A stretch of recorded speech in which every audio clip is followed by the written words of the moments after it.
Hello, everyone. Thank you for joining me on this Sunday morning for me. Not sure about you all, but I wanted to do it on a Sunday and pretty early my time because I'm Pacific time, and that is very early for me, but for most people, it's like 3 to 8 hours ahead. So I'm always behind on the times. So today it's all about mental health, and I put together a presentation, well, multiple presentations, and then at the end of the presentation, a Q&A where you can ask me anything about mental illnesses, mental disorders, neurological disorders. I am not fancy enough to be able to share my screen for everyone to see the presentation that I put together, which I worked very hard on. And then I was playing with my computer and I was like, yeah, I can't make this happen regarding sharing screens and stuff. So here we are, a little technical difficulty, but I am going to just read off my slides. And how many slides do we have? Oh, we're at 30. Yay! I just love PowerPoint presentations. I don't know why. But maybe that's how my brain works. PowerPoint presentations. Now, I'm going to do the presentation first and then jump into a few questions that I got when I asked on the community tab. And then if there are any other questions in the chat, then I'll answer them. But I did have a lot of interest regarding this live stream, so I hope you all aren't shy. Just send those questions in the little comment live stream section. I'm not really paying attention to anything else, so if you post that question somewhere else other than the live stream comment section, then I will miss it, unfortunately. But let's get into the PowerPoint presentation today. I would like to say, as an important reminder, jumping in, I am not a licensed professional and I have never claimed to be, and I will never probably be a licensed professional, though maybe a peer specialist, but that's still not a therapist or psychiatrist. So I cannot diagnose anyone, including myself. Every mental illness and mental disorder and neurological disorder we're going to talk about today, I've been professionally diagnosed with over the years. That's why I know so much about these particular mental illnesses, mental disorders, and neurological disorders. I have been subclinical, meaning little to no symptoms for all of my mental illnesses and disorders for many, many years. And I will have citations and resources in the description box below after the live stream ends because I forgot to put them in before. I did take my Adderall today, but I forgot. I'm so sorry. Look, hello. You can see a little symptom of ADHD, forgetfulness, and procrastination.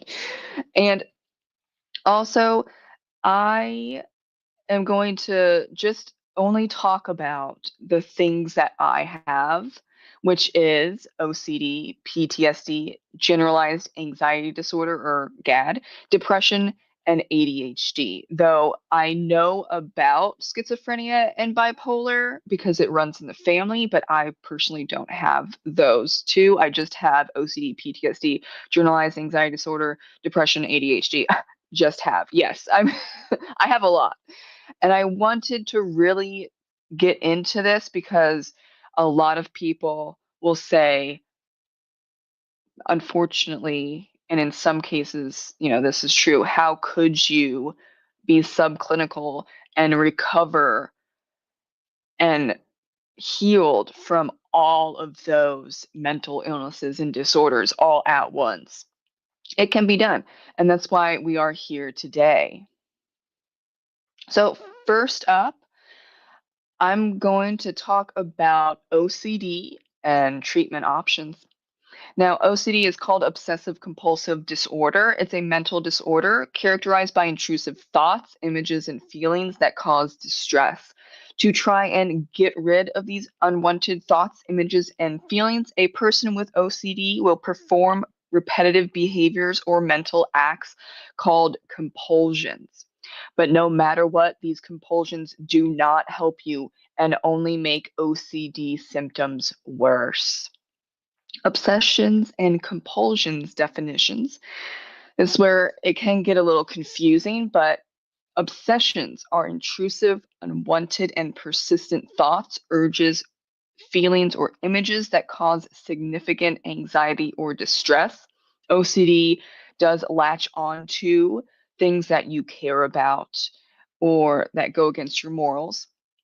Common obsessions include fear of germs, fear of setting the house on fire, fear of losing a beloved item, randomly losing control and harming yourself or others, so on and so forth. Compulsions are repetitive behaviors or mental acts that a person feels driven to perform in response to an obsession or according to rules that must be followed rigidly, which would be rituals. Common compulsions include tapping an item X amount of times, checking an item to see if it's turned off or on, praying all day because you thought you said a bad word against your God or gods, asking ChatGPT if you're a bad person for 5 hours straight.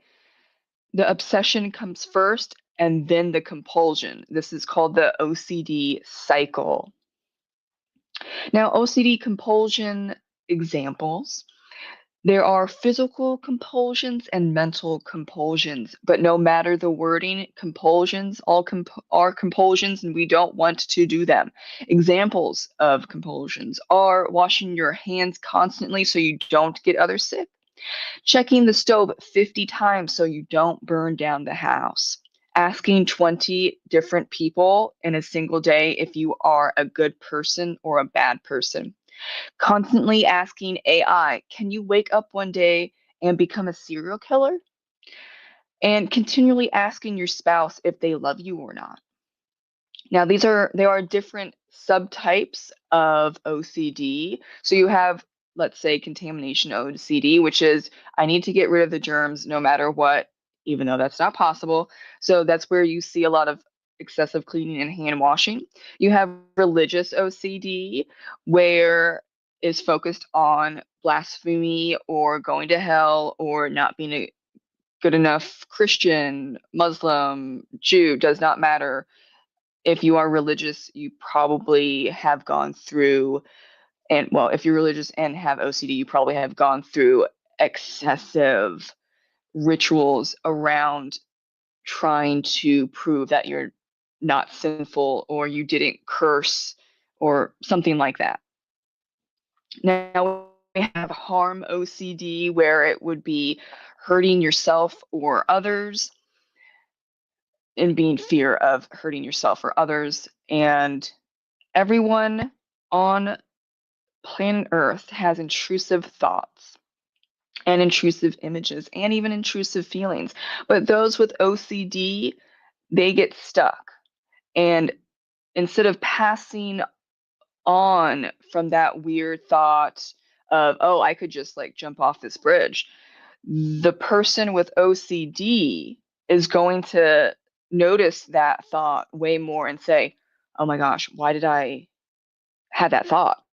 What's wrong with me? Do I want to hurt myself? Do I want to hurt other people? I need to do everything that I can to get rid of that thought. But when you do that, as in with compulsions, it will make the OCD worse because you are signaling to your brain that that is dangerous. And the human brain is smart and stupid at the same time. Yes, it is. It does not understand that we, the consciousness of humans, that as far as we know, we have the most complex consciousness of all animals, that we can, in a way, separate ourselves from the brain or OCD and then ourselves. And it is stuck in survival mode. So if you interact with OCD in any way regarding a compulsion, then that is signaling to the brain, oh, that is dangerous. And I will continue to show you that intrusive image, intrusive thought, that feeling, because we need to keep you safe. But you keep yourself safe, not your OCD. Facts are not feelings. Feelings are not facts. Feelings and emotions keep you safe sometimes. The firing of emotions and feelings, it makes sense when you have lions and tigers and bears coming at you. But in the 21st century, it usually does not make sense. So we have to come back to the present moment and logically remind ourselves we need to not engage with OCD at all. Never. Do not do what OCD is saying. You need to do the opposite, in fact. Now, the OCD cycle is as follows: intrusive thought, feeling, or image that leads to anxiety. You want to get rid of that anxiety because it's uncomfortable. Then you do a compulsive behavior. And there is a temporary relief, but there is never, ever any sort of relief that lasts long. It's always temporary. And so this cycle continues over and over and over, and it often gets worse. So, how do you break the OCD cycle? You do not do the compulsion. Example of the OCD cycle: you have an intrusive thought. You have to wash your hands 50 times, or else you will make your loved ones sick and kill them. Now you have the anxiety because you don't want to hurt someone or yourself, because that goes against your morals. So you wash your hands 50 times in a row. There is a temporary relief until the intrusive thought comes back and asks for more. The example of breaking the OCD cycle: you have to wash your hands 50 times, or else you will make your loved ones sick and kill them. You have the anxiety, but you accept the thought in your mind and you do not wash your hands 50 times. You wash your hands one time and then you walk away.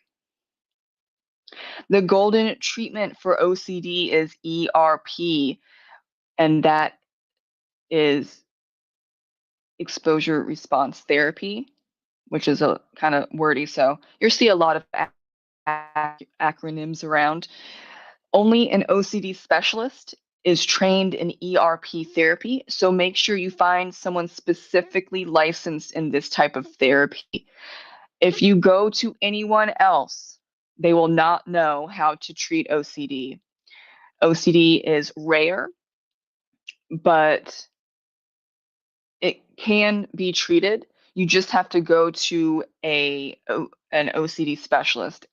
And sometimes, for some reason, there will be people that say they're OCD specialists, but they've never heard of exposure response therapy. They're lying. I don't know why. Do not do therapy with them. You have to ask for exposure response therapy. Now, this is a lifelong process. There is no cure for OCD. ERP entails the gradual buildup of exposing people to scary or stressful situations that trigger their obsessions or fear over time. It is not flooding. With a trained professional, you will create an exposure hierarchy and start with your less stressful OCD obsession and then move up to the all-time scariest ones. Now, skin picking disorder, it is another form of OCD where someone picks or bites or pulls at their hair, skin, and or nails.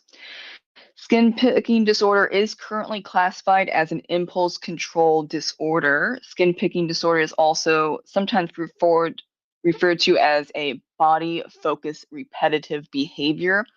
It is also sometimes referred to as an obsessive compulsive spectrum disorder, or OC spectrum disorder, because it shares features with OCD, but research suggests that the most effective treatment for skin picking is CBT, which is cognitive behavioral therapy, including the specific types of CBT called habit reversal training and comprehensive behavioral model.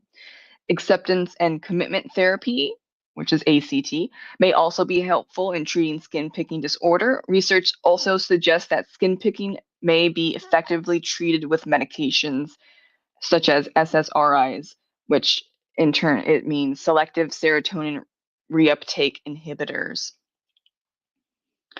So I have some I don't skin pick. I will pluck my eyebrows. I'll do like this. So it's actually usually this one. If you ever see my eyebrow, my left eyebrow, a little not as full. How about that? It's because I'm doing this. And I'm doing it more lately because I'm extremely stressed out for many, many reasons. But what you have to do with skin picking disorder is going to be different from OCD because they fall under an umbrella, and you'll see this a lot. There's a lot of things that fall under specific umbrellas, but things are different. Also, people are different, so you have to go to a licensed professional and see what can be done. And it is very it can be very hard to find, especially for OCD professionals because it's so rare. But I do not suggest doing ERP or trying to get hold of your skin picking or hair picking on your own because it's very, very intense therapy. Now, navigating OCD and how to manage it. Number one, always ERP with a licensed professional. 2, medication if needed or if recommended. Number 3, this is a big one, mindfulness, meditation, yoga daily. Mindfulness is staying in the present moment. I actually do mindfulness over meditation and yoga. I highly suggest Thich Nhat Hnah and his teachings on mindfulness. Mindfulness is something that does not come naturally to humans overall. We are very in the past or very in the future, but staying in the present moment is how you get through really tough times, and it's a lifelong process. You're not going to master mindfulness or meditation or yoga. It even with monks and nuns, Buddhist monks and nuns, it's an ongoing thing. Every day, every minute must be kept up. But these lifestyle changes, though they're going to be a lot and some work for you and other things might not work for you, they're going to slowly but surely help you get back into a normal feeling and also just calmness, which we need. We need a calmness or even just like a neutral stance when we are dealing with these mental illnesses, mental disorders, and neurological disorders. Now, a big part, and I think people forget, but let's bring back hobbies. Get into a hobby or 2 or 3, exercise daily. Now, this is going to depend on the person, of course. Like I'll remind everyone throughout the presentation multiple times. For me personally, because I have neck and back issues, and I also have a sciatica issue, I lift weights. I can't really do cardio, and half of the yoga poses I can't do. So I have to do very specific, limited weightlifting exercises, but weightlifting and cardio, all good. Good to go. We just need to exercise at least 30 minutes a day, every day. Though some people like me, I need 2 full rest days, as in I don't even go for a walk. Yeah, so like I said, look into possibly getting a personal trainer if you can afford it. If not, then talk to your doctor about what you can and can't handle. Always, though, start slow. Like I started on 5-pound weights, and that hurt. Okay. But then I got up to 15-pound weights, and that's over, you know, what was it, like 4 or 5 months? This is a lifelong process. This is a slow process. Even working out, the mind and body are connected. It's better to go slowly but steady. It does win the race, I swear. Number 6 is cutting back on sugar, caffeine, and carbs. And for some people, you have to just take out caffeine altogether. For example, caffeine really doesn't do anything regarding like hyping me up. That's probably because I have ADHD. That's the last thing we'll talk about. So it might just, I don't know. It does interesting things for me, like caffeine slows things down. And you will notice that if you have ADHD. A lot of people, however, they get really hyped up, they get paranoid, they get upset when you're on caffeine. Even if it's like a little bit of caffeine, cut that out. Now, sugar, yeah, no, we don't want sugar. We want to limit sugar as much as possible. And carbs, yeah, we got to cut those carbs. Yep, we do. Because the gut, it is more research is showing that the gut is very much connected to mental health care. And I know some foods just taste delicious. I totally understand. But I feel so much better when I have a nice protein, I have a salad, I have fruit, compared to when I was eating trash like pasta and pizza, and it's just not good for you. We need to do as much as we can for lifestyle changes to feel good, mind and body. Number 7, get into a daily and nightly routine. This is not a ritual. Rituals for OCD are no. Routine is really, what are some things that you do in the morning, in the afternoon, and at night that are going to be the same or around the same time? And that also goes into number 8. Get up at the same time and go to bed at the same time unless you're sick or on vacation. Oh, if I listened to my therapist about this one thing, which I did not for many years, I was thinking, oh, I mean, my bedtime at 12:30, going to bed at 12:30 and waking up at 3, that's not a problem. Oh, it was such a problem. It was such a bad problem. Now, this might take quite some time. It took me about 4 months to really get into this routine because you're fixing a lot of problems with your circadian rhythm. And it's going to be hard, absolutely. But here's what you have to do, and it's going to suck. But let's say you, I'm just going actually for my example. I went to bed at 12:30 back in the day, and I wanted to be on the schedule of getting up at, what was it, 8 or 8:30 in the morning. And my body's not used to that.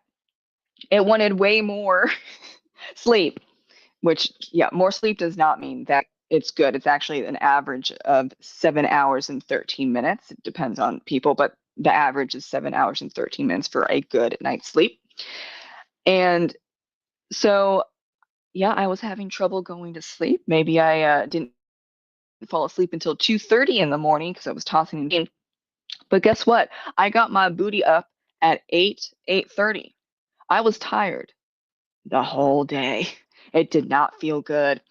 And there were times where I had just a completely messed up sleeping schedule that I, took a nap and it turned out to be 4 hours. I'm like, oh my God, why did I do that?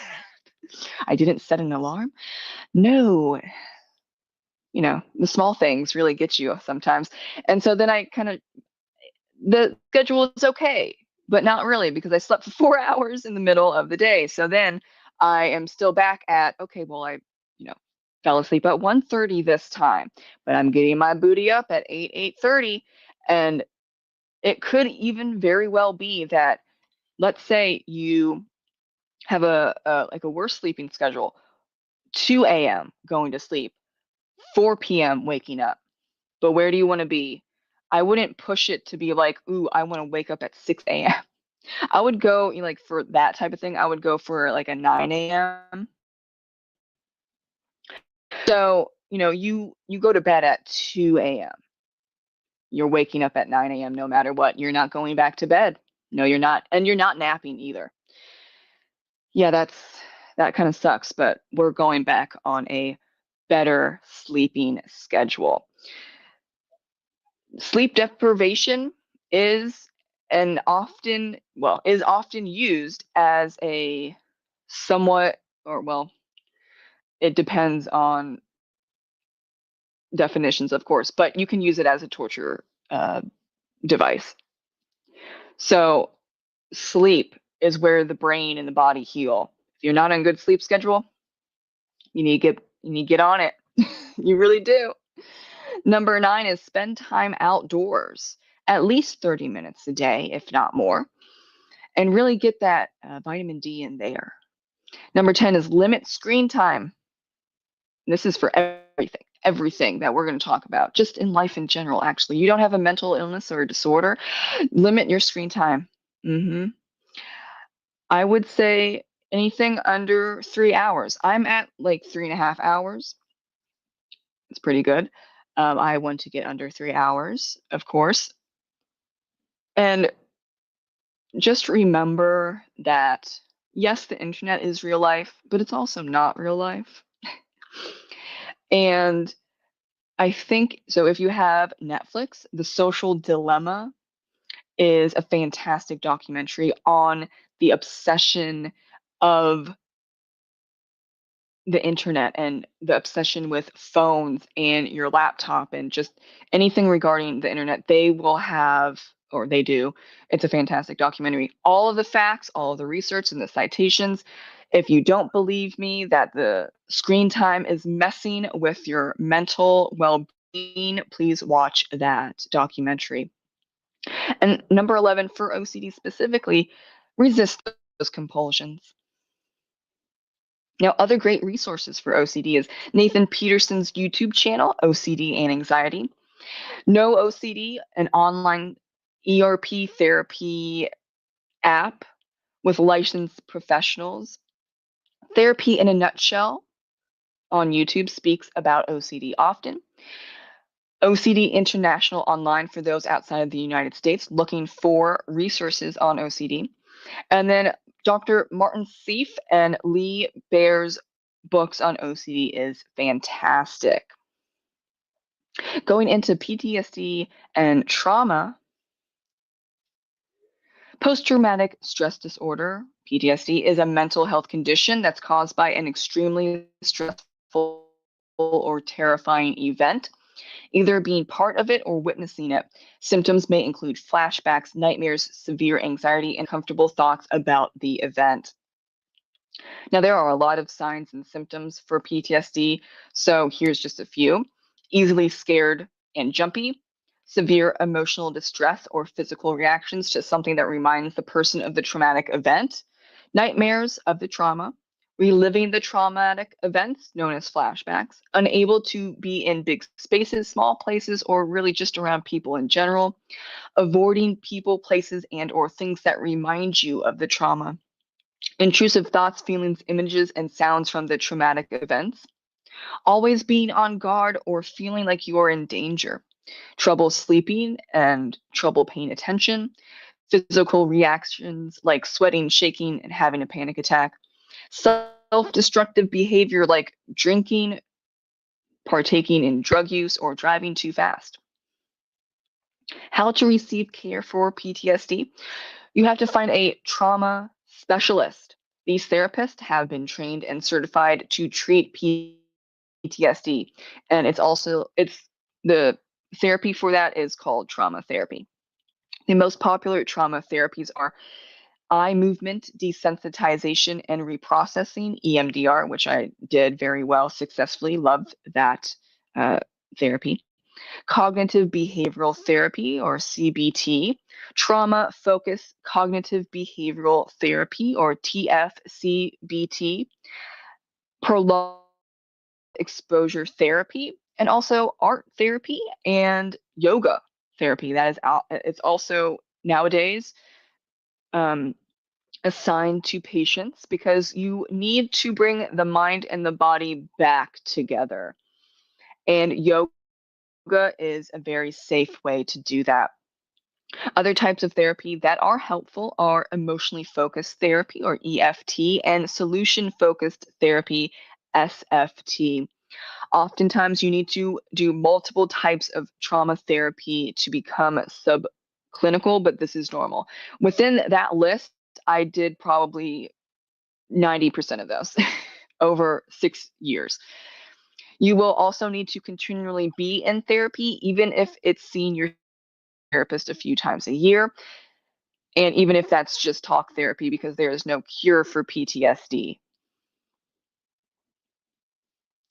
Navigating trauma and PTSD and how to manage it. A lot of the things that I said for OCD are the same, but really medication if needed or recommended. And that might be lifelong, it might be temporary. It really depends on the person. We definitely need to exercise daily and really get into yoga or really anything that brings you back to the present moment and bringing together mind and body. Seeking out a trauma specialist for therapy. Has to be a trauma PTSD therapist, or else they don't know what they're going to be doing with you. Mindfulness, meditation, yoga, as we said. Exercising daily, cutting back on sugar, caffeine, and or carbs, getting into a daily and nightly routine, and then getting up at the same time and going to bed at the same time. Spending time outdoors, limiting screen time, and also not trying to trigger yourself. And some people don't like to hear this, but there are a lot of pieces, and this is actually with OCD as well, though it goes into like the compulsion issue. With PTSD, unconsciously usually, but sometimes consciously, you are going to feel the urge or the need to look up specific traumatic things or events, um, and you are triggering yourself and you're traumatizing yourself over and over again, and that is not helpful. And a great resource on YouTube is Tim Fletcher's YouTube channel for extra help. He is a very well-known and highly regarded trauma specialist. And you can also look into therapy in a nutshell as well. She does a great job. Moving on to generalized anxiety disorder, aka GAD. This is an excessive, ongoing anxiety and worry that are difficult to control and interfere with your day-to-day activities. Generalized anxiety disorder has symptoms that are similar to panic disorder, obsessive compulsive disorder, and other types of anxiety, but they're all different compulsions. GAD symptoms and signs, we've got a lot. It's pretty general. We've got fatigue, trouble sleeping, muscle tension or muscle aches, trembling, feeling twitchy, sweating, nervousness or being easily startled, irritability, nausea, diarrhea, or irritable bowel syndrome, because you're just so worked up. You're just buzzing. You're like just this. So after a while, there will be really bad physical symptoms, and you can develop irritable bowel syndrome after years of, well, really for any mental illness or disorder, if it's left untreated, because the body can only handle so much adrenaline over and over again. I got it. I have problems with that. Now, persistent worrying or anxiety about a number of areas that are out of proportion to the impact of the events, difficulty handling uncertainty, perceiving situations and events as threatening even when they aren't, overthinking plans and solutions to all possible worst case outcomes, indecisiveness and fear of making the wrong decision, inability to set aside or let go of a worry, inability to relax, feeling restless and feeling keyed up or on edge all the time. And also difficulty concentrating or the feeling that your mind goes blank. That's me all the time. I mean, I do have multiple things that kind of play with each other. It's not just GAD that has that. You also have it with uh, PTSD. Now, how to treat GAD? It is usually treated with a combination of psychotherapy and medication, but it cannot be cured. You will want to find a psychotherapist that specializes in GAD. You might also have panic disorder, which is different than GAD, or you might have both. They can be misdiagnosed if you see a therapist that doesn't know the differences. And there are slight differences, but those slight differences matter.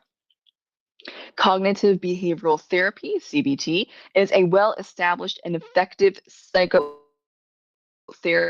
for GAD because it focuses on identifying and changing negative thought patterns over time. And really, with any type of mental illness or disorder or neurological disorder, you have to do CBT or any of the therapies that I mentioned for the rest of your life. Navigating GAD and how to treat it. Medication, for sure, at least in the beginning. Seeking out a specialist in uh, generalized anxiety disorder and CBT, and really everything else that we mentioned before: mindfulness, meditation, hobbies, exercise, cutting back sugar, caffeine, carbs. We need that daily routine. We need some good sleep. We need to limit that screen time. Spend time outdoors, at least 30 minutes. And then checking out Therapy in a Nutshell's YouTube for extra advice and support.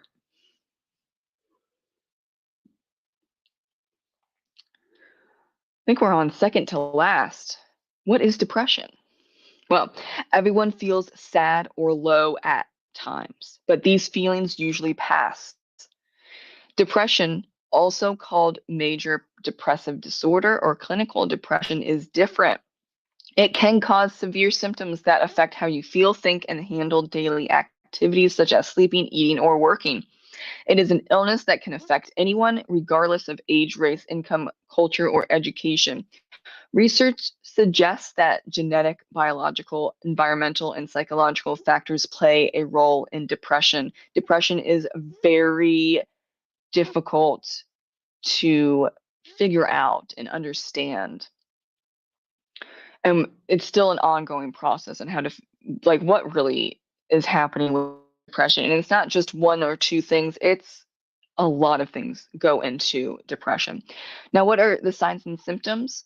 Feelings of sadness, tearfulness, emptiness, or hopelessness, angry outbursts, irritability, or frustration, even over small matters, loss of interest or pleasure in most or all normal activities such as hobbies, sports, sex, spending time with family, your job, anxiety, agitation, or restlessness, sleep disturbances, including insomnia or sleeping too much, tiredness and lack of energy, so even small tasks take extra effort, reduced appetite and weight loss, or increased cravings for food and weight gain. So yes, it's this is why it's hard. It's going to depend. Some people, when they're depressed, they eat a lot. Some people that are depressed will eat hardly anything, and it's the same for sleeping. Some will sleep 16 hours a day. Some will not even sleep at all for days on time. Now, we also have slowed thinking, speaking, or body movements, feelings of worthlessness and guilt, and fixating on past failures or self blame, trouble thinking, concentrating, making decisions, and remembering things. Oh, look, that's me. Well, mostly the remembering things. Oh boy. Frequent or recurrent thoughts of death, suicidal thoughts, suicide attempts, or suicide, and unexplained physical problems such as back pain or headaches. Causes of depression, biological differences. People with depression appear to have physical changes in their brains. The significance of these changes is still uncertain, but may eventually help pinpoint causes. Anyone that has a mental illness, mental disorder, or neurological disorder, or many of them, they will have a physically different looking brain and how it works compared to someone that does not have any of those. So if you have no mental illness disorder, neurological disorder, then you're called neurotypical. If you have one or more of any of mental issues, then you are neurodiverse. I know there are some people saying that like OCD doesn't count as being neurodiverse. I don't know where they're getting that from. Don't listen to people on TikTok. Okay.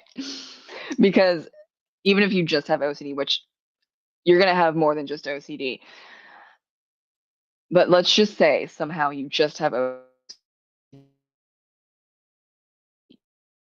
your brain is still physically different. Now, inherited traits, another cause of depression. Depression is more common in people whose blood relatives also have this condition. Researchers are trying to find genes that may be involved in causing depression. Hormones, changes in the body's balance of hormones may be involved in causing or triggering depressions.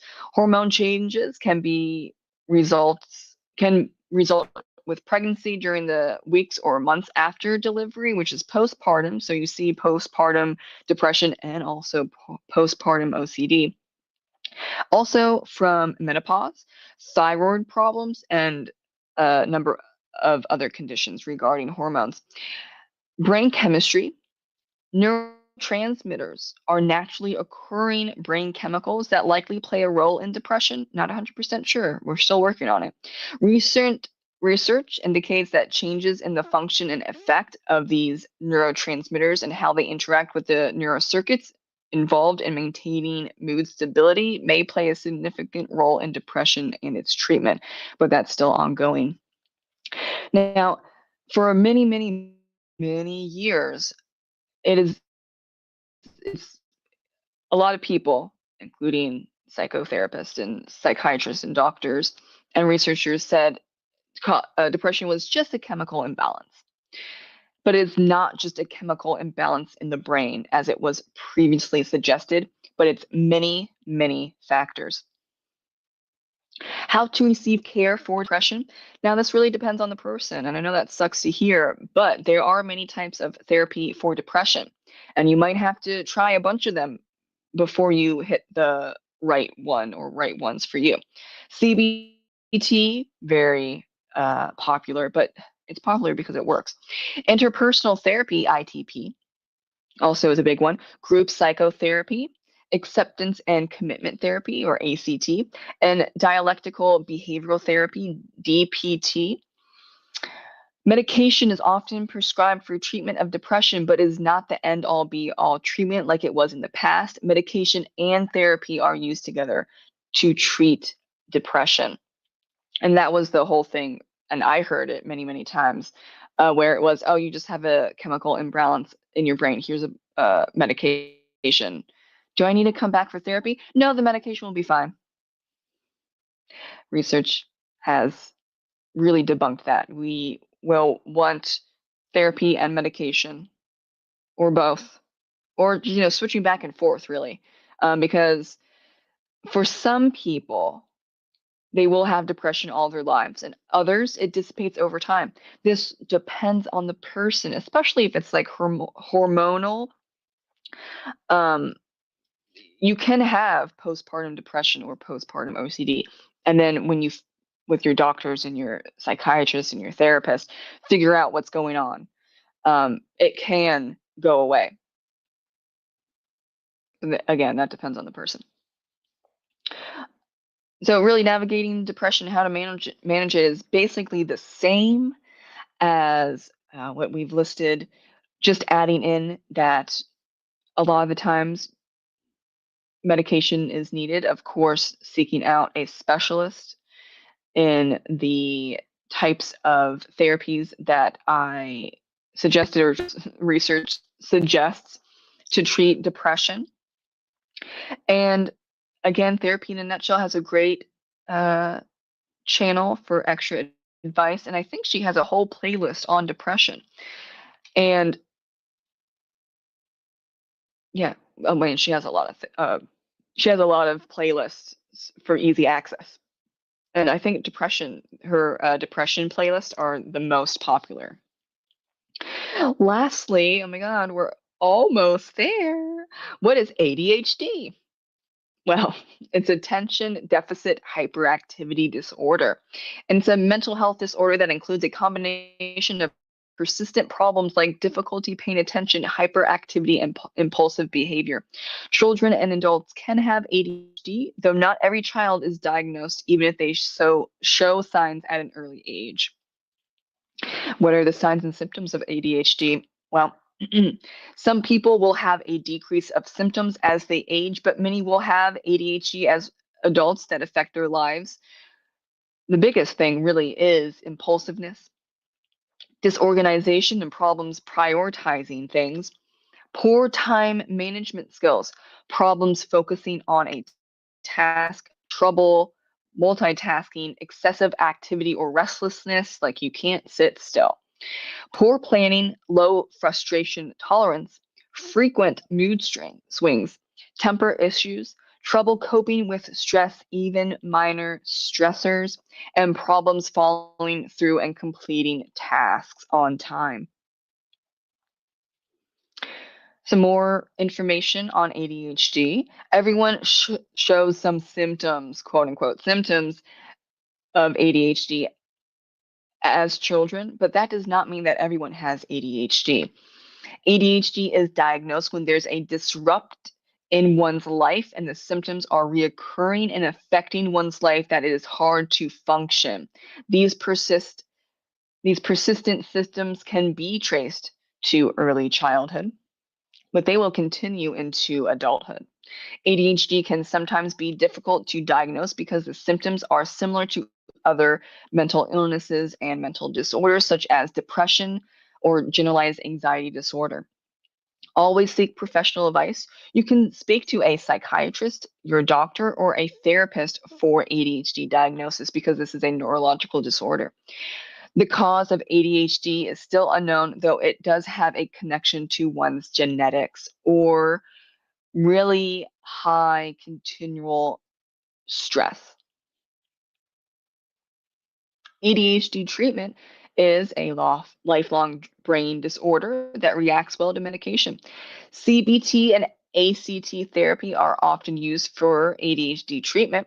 One's therapist will also work on organizational skills, social skills, teaching impulse control, and getting on a daily routine because all of that is part of managing ADHD.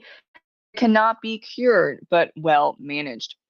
Now, you don't necessarily need to be on medication, but it can be beneficial depending on how badly it is affecting your everyday life. And yeah, for example, I'm on Adderall, but mine is 5 milligrams. Not a big deal. Some people might need double or triple that. It's going to depend on the person. Now, navigating ADHD, how to manage it, similar to what we just spoke about, but we really do need to get a hold on impulse. We need to have, or just really continually work on impulse control with a professional and set reminders on your phone, computer, use sticky notes, etc., so you don't forget important things.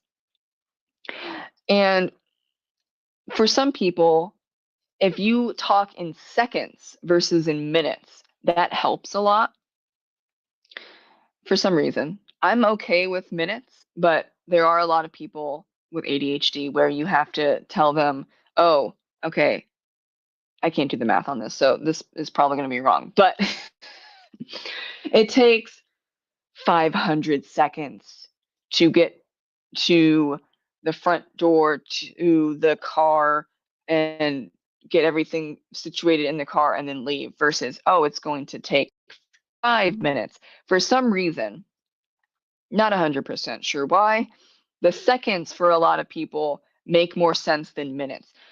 And this comes into not paying attention, not understanding or like comprehending how long things take. So that's why there's a lot of people that have ADHD that are late or forget things. We don't, for some reason, we really don't know why we can't get it together when it comes to time and how time progresses. So I know I am always early because I know if I don't leave at a certain time, I'll probably be late. I'm never late unless there's like a horrible emergency somewhere. But that's how I've coped. I'm always early. I rather be early and wait, 15 minutes versus being really, really late. And that's just honestly, it's rude to the people that are waiting for you. So I also look at other people and have to remind myself, okay, I need to get myself together because there are other people involved and it's not fair to them to make them wait 15 minutes, 30 minutes, an hour because I can't get myself together. Sometimes guilting yourself helps. And I know people don't like to hear that, but honestly, I know this sucks to hear, but it's not with all these mental illnesses, disorders, it's not only just affecting you, it affects everyone around you. And so there are times where you do have to do it for other people. I've had a lot of um, people that say, I just can't get out of bed for myself. I don't care. I'm like, okay, then get out of bed for your dog. You have to walk your dog. Your dog hasn't been outside for 2 days. Okay, get out of bed and take a shower and go visit your mom because your mom hasn't heard from you for 5 days or a week or a month. You have to sometimes push yourself out for other people because if you have low self-esteem, you have depression, or things are just, you just feel like you can't do anything because you feel like you're not good enough, then you have to think outwardly and say, okay, I might feel like I'm a piece of crap, but I have other people that depend on me or pets that depend on me. Even if you have fish, the fish will pass away if you don't take care of them. And do you want that to happen? No, you got to get up. You got to feed the fish, clean the tank, say hello. Some fish like to interact with humans. I don't know all of them, but like there are some fish that are very interactive. Think about your fish, think about your friends and your family, think about your pets in general to get out of bed.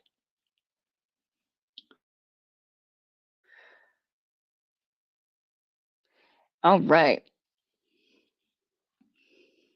And we're over with the presentation. Fantastic. Oh, well, you have a whole presentation, sci-fi five. But learning is great. Hello, hello. Yes, sleep deprivation is very awful. Now, I have a couple of questions that people sent in, and I think there might be some other ones that I missed. Probably. Okay.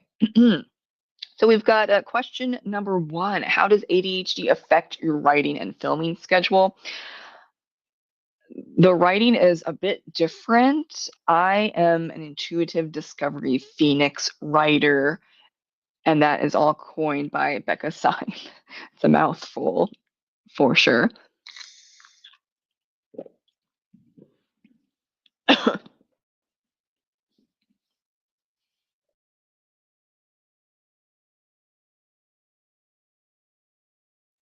I about died. I'm so sorry. I was trying to hydrate and the water said no. Okay. Real life streaming, choking on water. That's okay. Um, yeah, so could those things be because I have ADHD and all my other stuff? Possibly. But it's also just everyone's different and everyone does different things with their writing.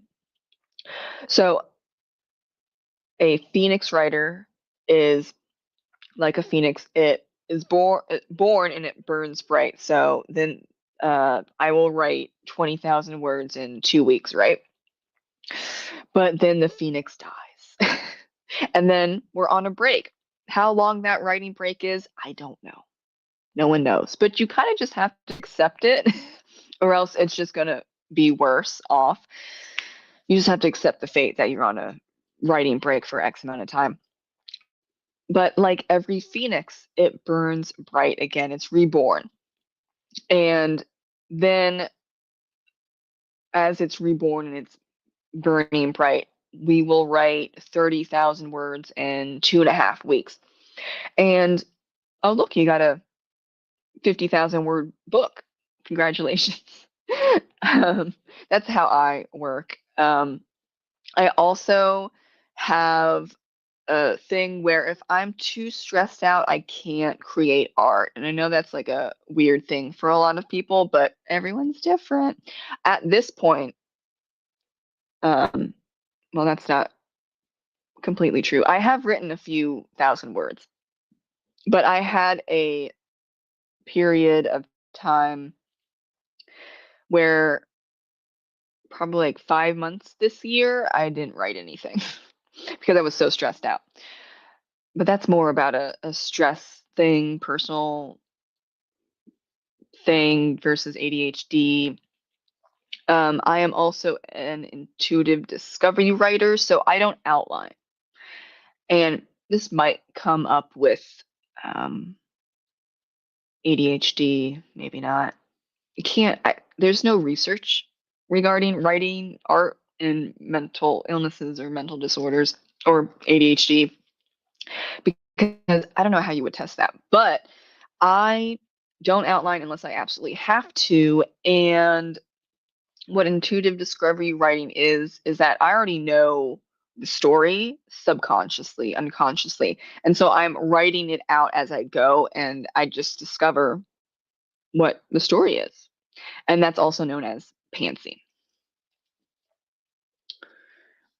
Regarding filming, I don't have a problem with ADHD and filming. Actually, just really love my channel and how fun it is. So it doesn't really affect me all that much. Number two, have you ever looked back at your work and thought if your mental state helped or hindered your story? Oh, yeah, all the time.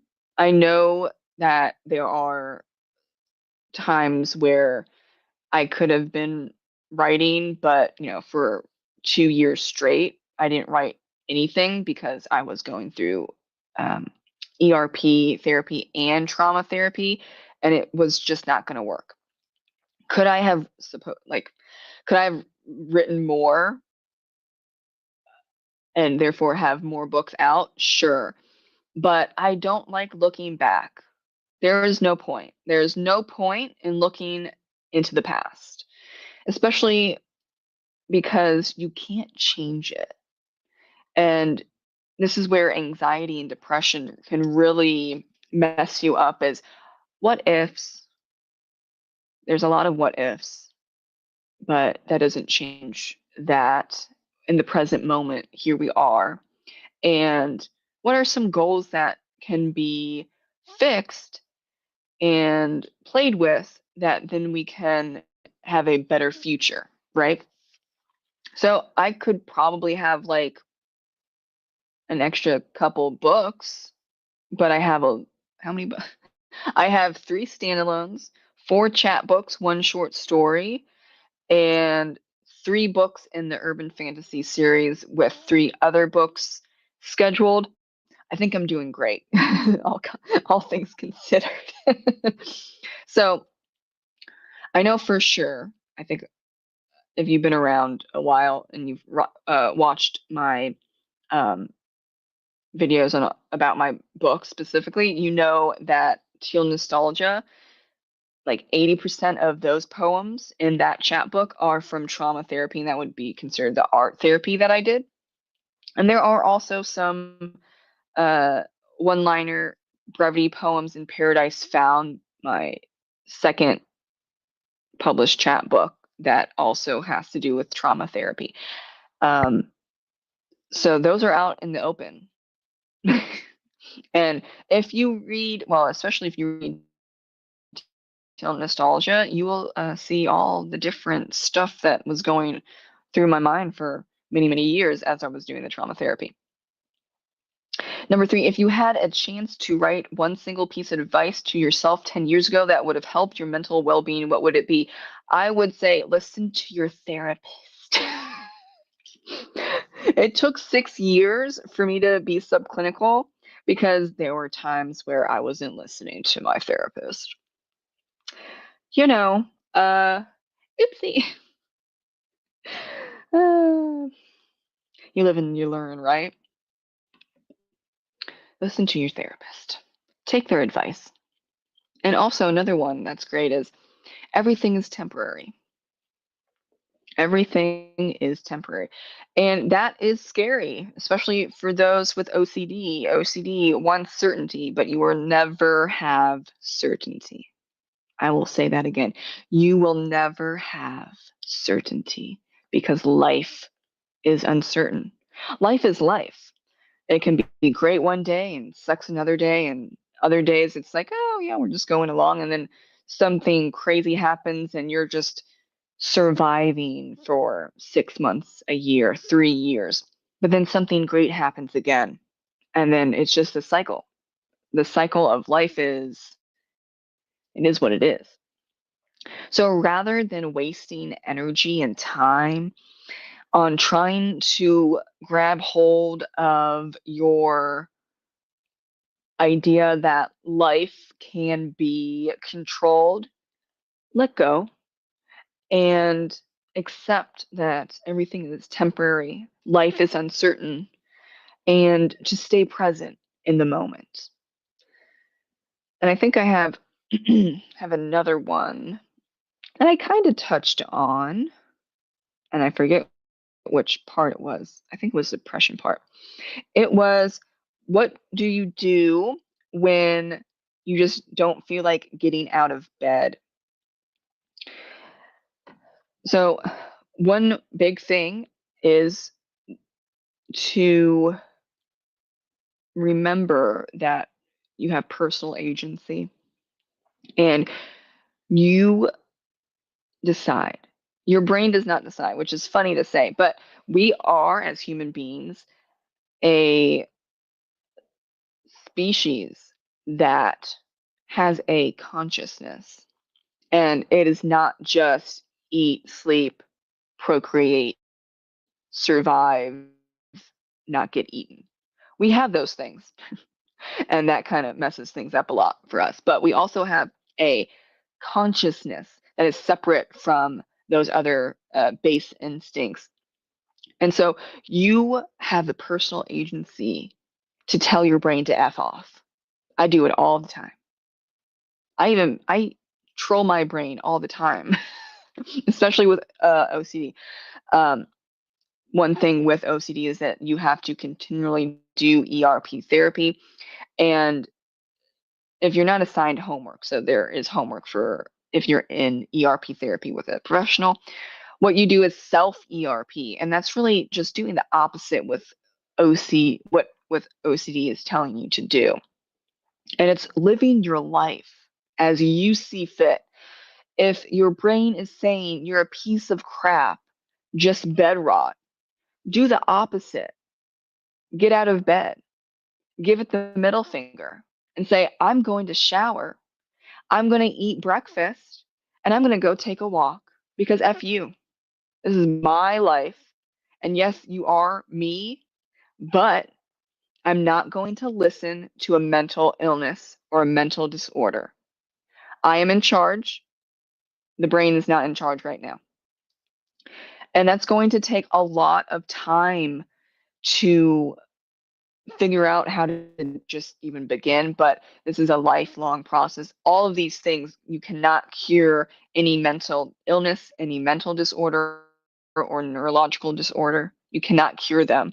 So instead of fighting tooth and nail against yourself, really, you have to learn detachment and compassion and giving yourself grace and saying, I understand that my brain, just misfiring with the neurons.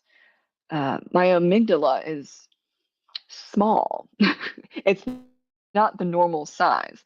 Mine is probably very teeny at this point.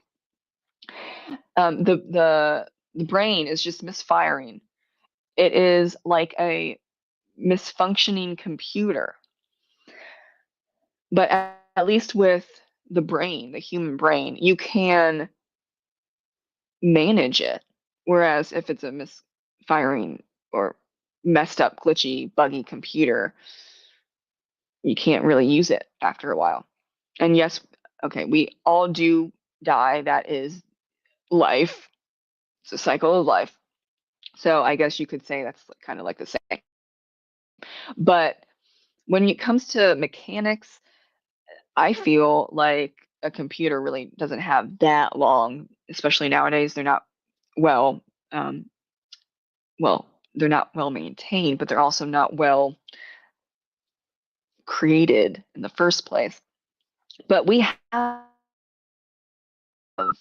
the ability to stand up to ourselves and say, I'm going to go outside for a walk.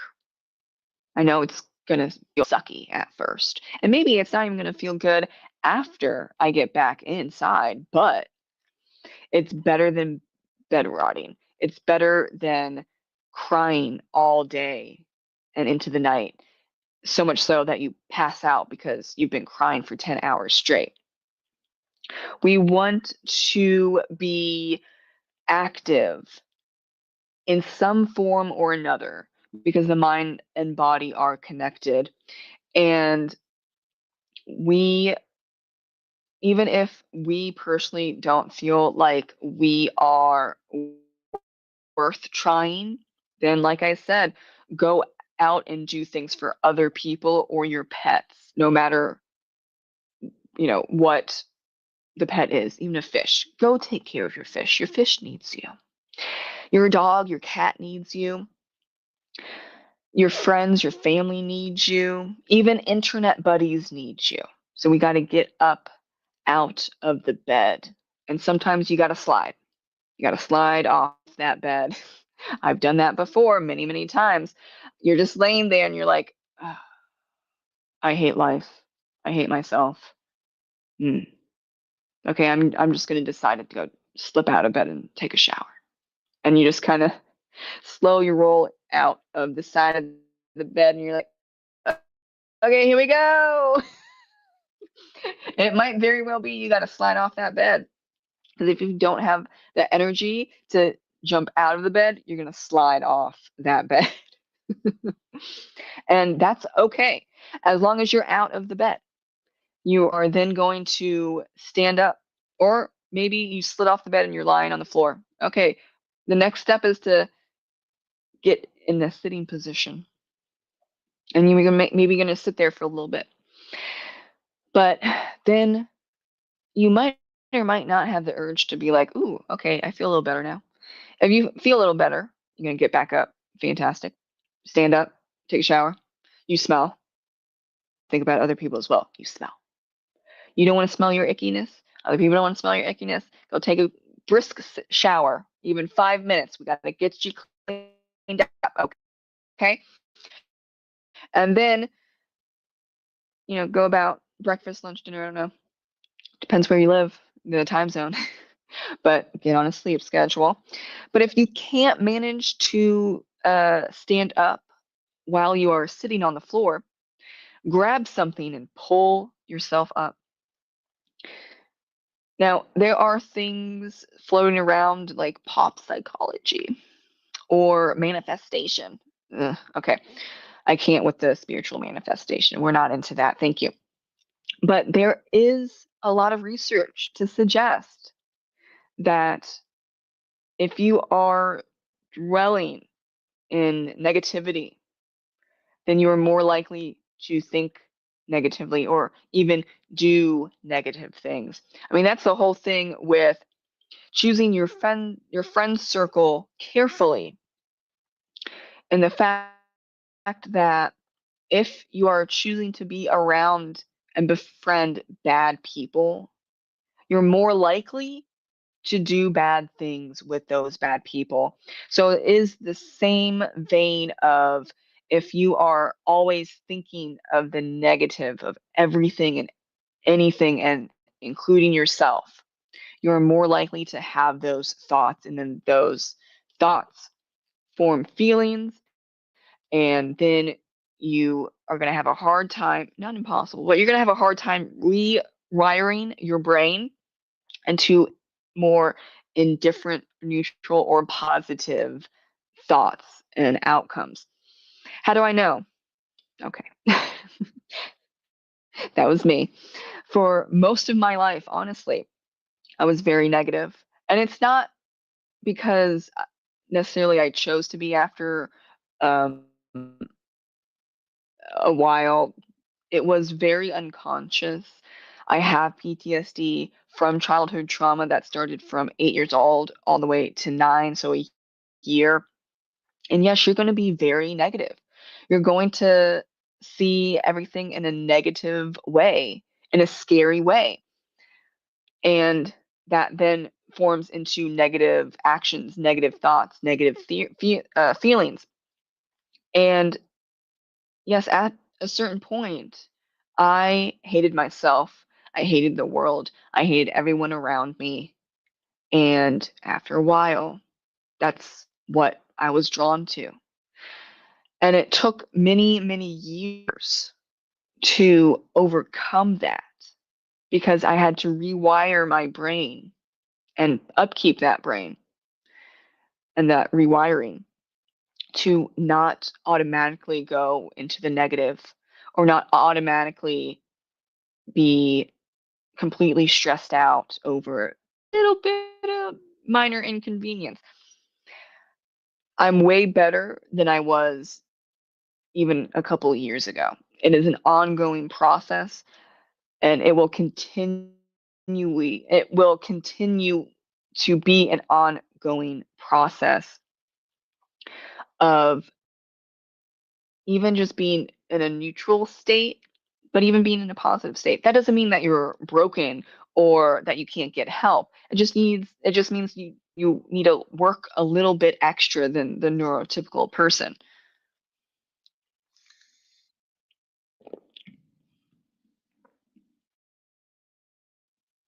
We have ooh, a comment. Thank you. Hello, Wanda. Hi, Nicole. I am constantly at war with my brain. I feel that. Now, I would rephrase that because for a long time I was saying I'm going against my brain. I'm fighting with my brain. Um, it feels like a combat zone in my brain. I would say befriend or at least come to a ceasefire with yourself and your brain, and even make friends with your brain. And this is where we go into a rational, logical thinking. Uh, yes, I've had a lot of problems in my past. I have been dealt a shitty card or multiple shitty cards. I can't change what happened to me, especially as a kid. Can't change that. I, I would say then I can change my reaction and my actions. And in this moment, I'm going to decide to give my inner child a hug. I'm going to give myself a hug right now. And I'm going to say to my brain, I understand where you're coming from, but right now I'm an adult. We're not thinking about the past anymore. I'm going to get help. And for right now, I understand and I see what's going on. And I'm so sorry that we went through terrible times. But now, as an adult, I know what and what not to do. So I'm going to take hold of you, your who's now the brain's just firing off. It's in just adrenaline dump after adrenaline dump because it's in survival mode. It's not in thriving mode. It's in survival mode. And you're going to go, yeah, I understand for so long we were in survival mode and it sucks. It does. Can't change the past, but we're going to get better. And it's going to be hard, but it's worth it at the end. I remember I was trying to control my thoughts and my feelings and my emotions. And it is like a war, a combat zone. If you're trying to hold and grab and control something that can't be controlled. So you have to really work at living in the moment and accepting that uncertainty and that feelings are not going to kill you.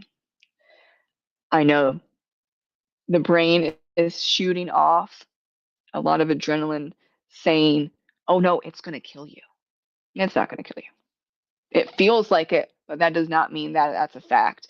We have to go back into the rational part of ourselves, even if it's like 5%, because really, when we are in the midst of a panic attack or a psychosis, which I have been in many times, unfortunately, or an anxiety attack, or just facing a trigger, there's that like a sliver of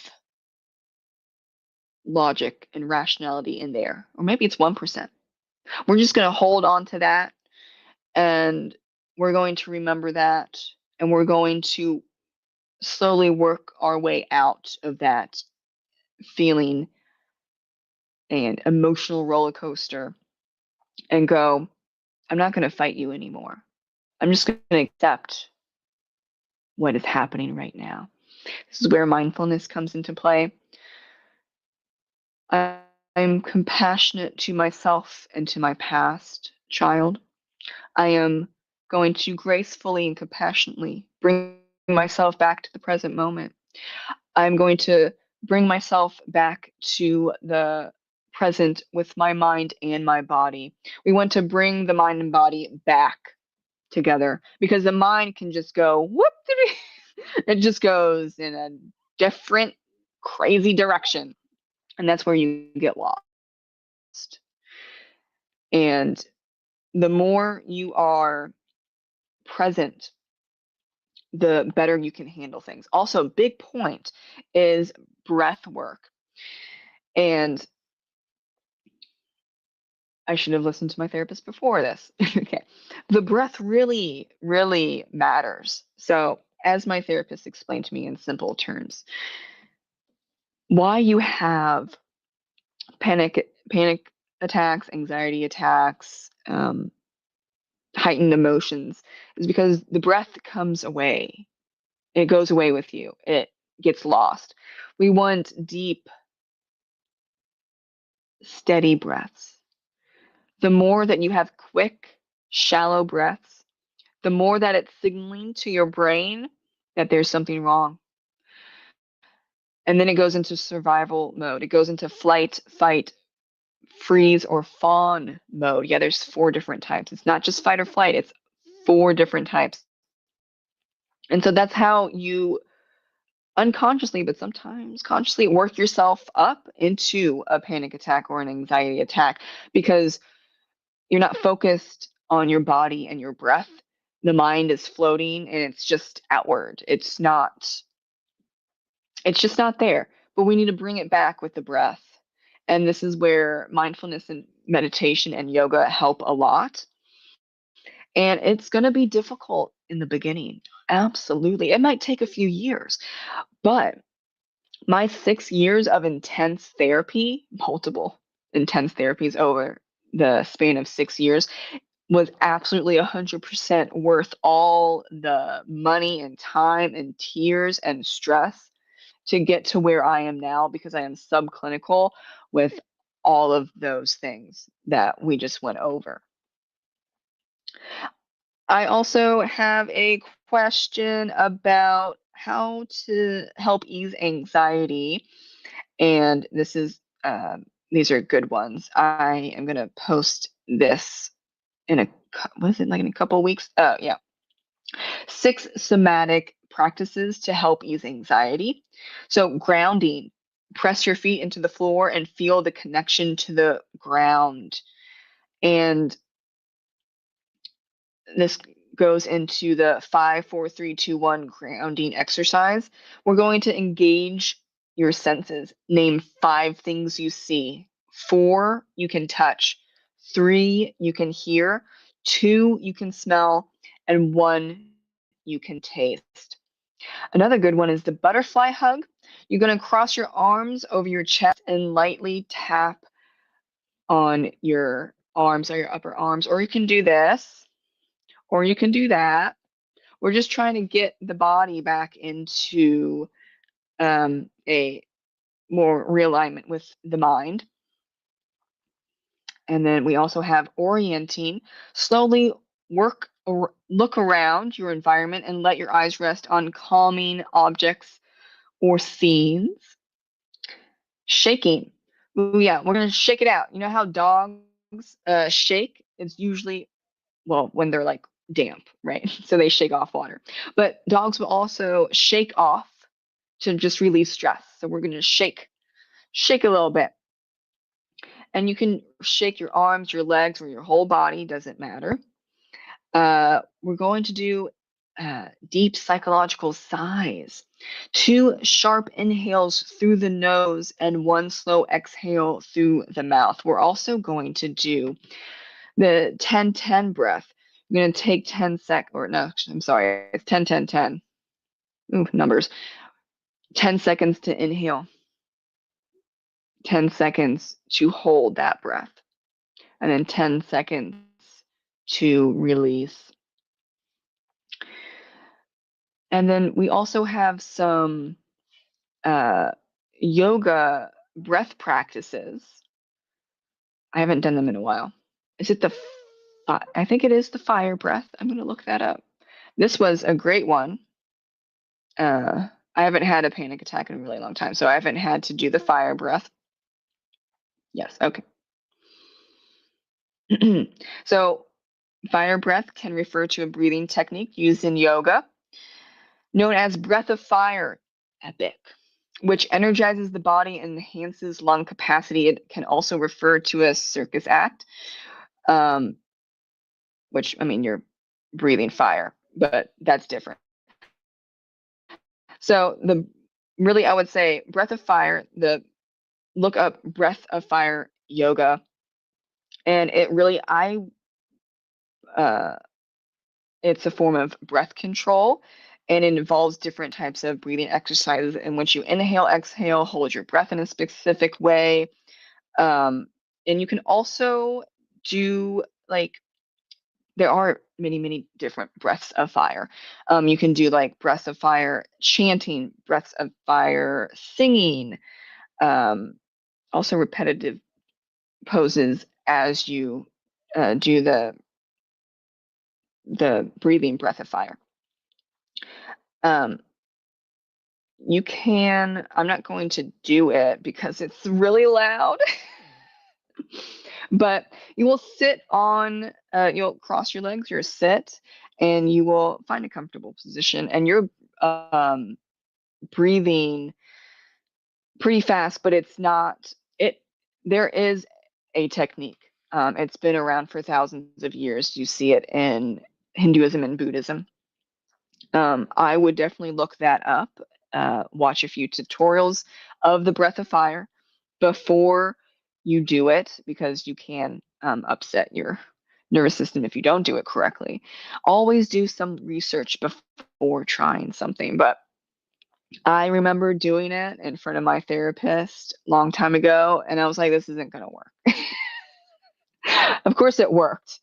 See, going back to the, was it the third question? What is one thing that you would give yourself 10 years ago advice? It would be listening to my therapist. And yeah, there's many different types of breathing techniques, grounding techniques, bringing yourself back into the present moment.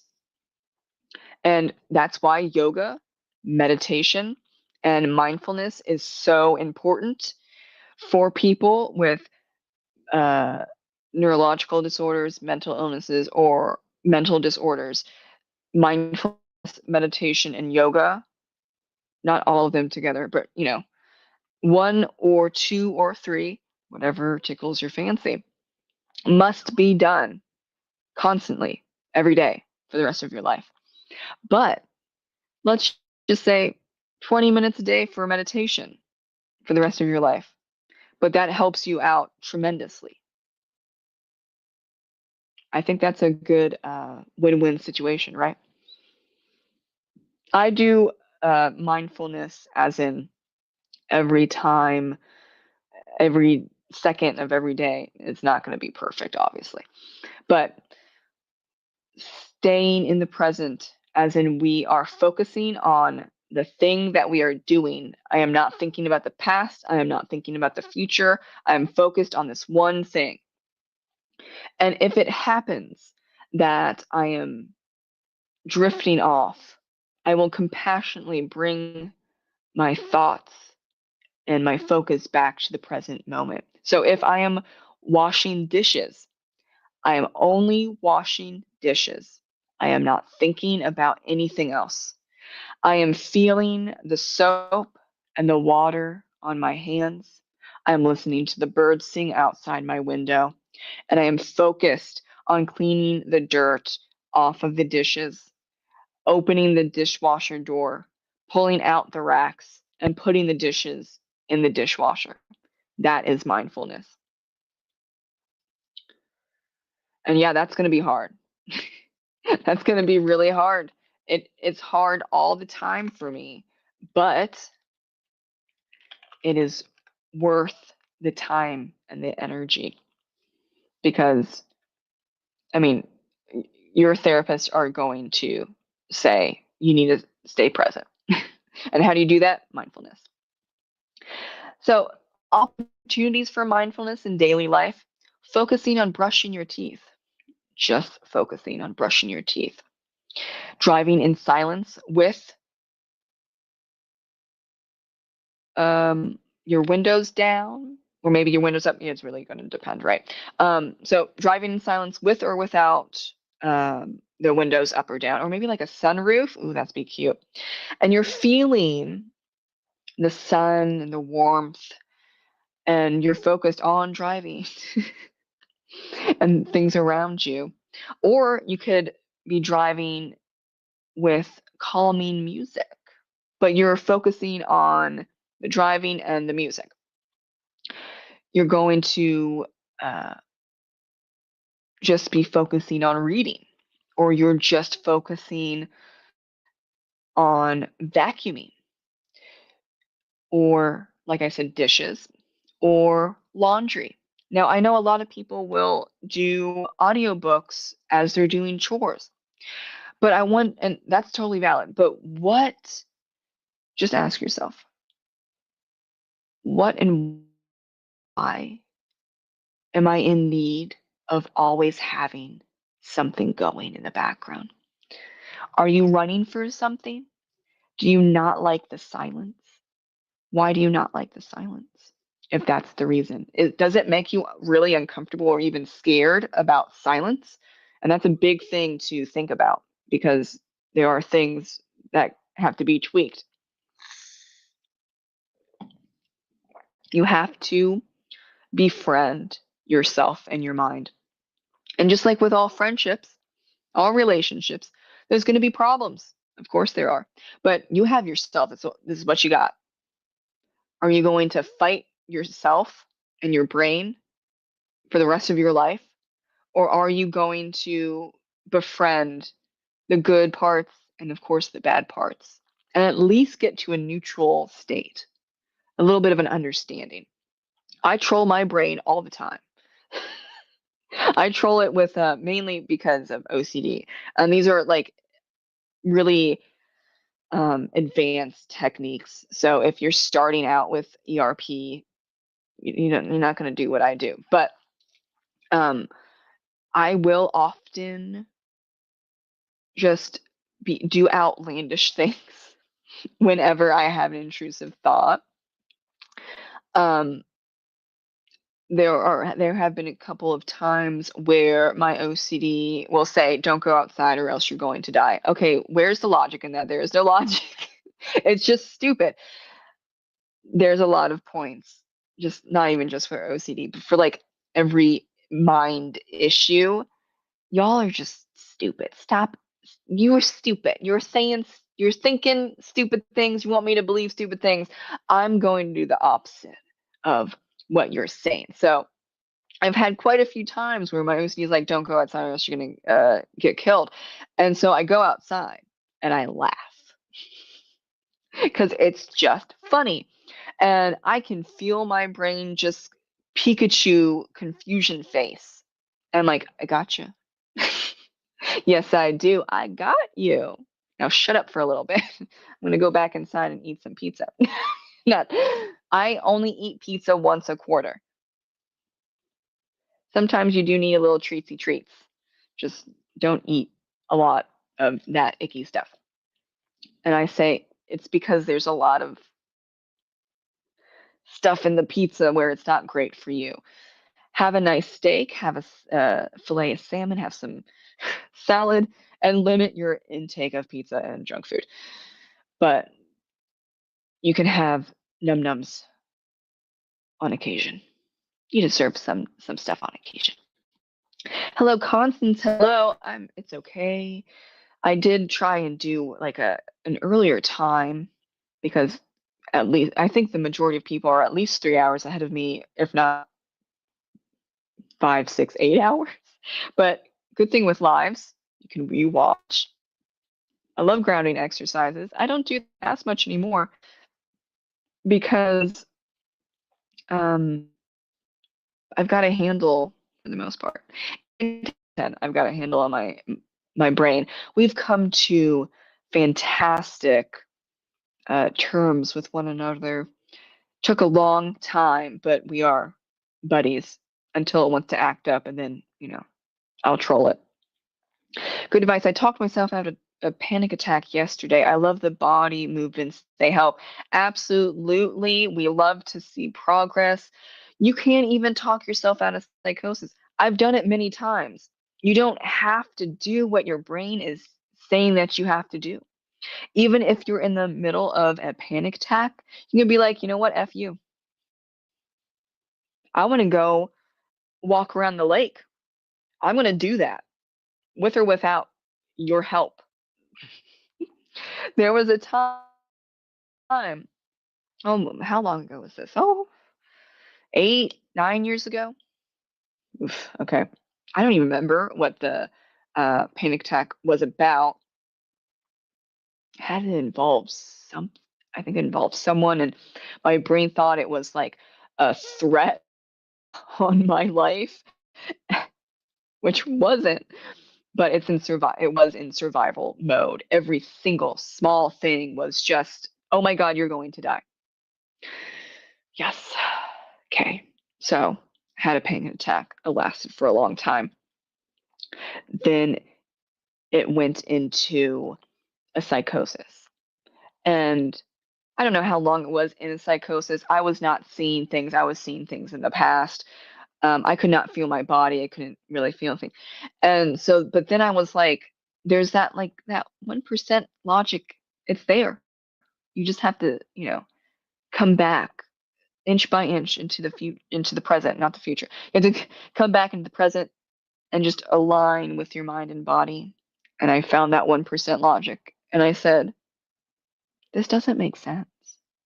I'm going to get up and I'm going to take a shower because this is stupid. Took a little extra time, maybe like 15, 20 minutes to get out of that, but I had to keep reminding myself this is stupid. I am in the year, what is like 9 years ago? I don't know. I'm in the year, oh wait, I have a calculator. Mm-hmm. Yeah. I'm the year 2016. I'm in Virginia. I am wearing a t-shirt and jeans. I'm not wearing shoes, but I have socks on. And it just kept going over and over on what is actually here. I am not in the past anymore. I am not about to die. I am in 2016. This is what I'm wearing. This is what I'm seeing. And then that's a grounding technique. And you actually see it in the Hunger Games trilogy by Suzanne Collins. Shout out to her. It's kind of similar to the 5, 4, 3, 2, 1 grounding technique, but for I think that's a little more honed in. For the grounding technique, I'm sure it has a name for it, but escaping me at the moment. I learned about that from my therapist. I still see the same therapist. It's been 12 years. Shout out to my therapist. He probably did say like the official term, but it was really just say everything that you can that is logical. What is the year? What are you wearing? What's around you? What do you smell? What do you taste? And just keep going and going and going on until your body aligns back to your brain and you are now in the present. And yes, it can take a long time to do that if you're, especially like with my case, I was having panic attacks every single day, multiple times a day, and it could last for hours. There were multiple instances where I was having a panic attack that then turned into a psychosis that would last the whole day. And this was before my therapy. Of course, that is life altering. That messes everything up for yourself, but also for the people around you and for your pets, for your coworkers. But there is a point in with a professional that knows what they're doing. It's that you have to get to a lower level. Like I was at a 10. I need to get down to like a 7 of the scale of, oh my gosh, everything's horrible. I'm gonna die at any moment. Okay, let's go into a psychosis that lasts 10 hours. Well, you can't function that way. So we have to have different techniques, grounding techniques, medication, um, multiple different types of therapies to get down to a reasonable level to then actually do the work.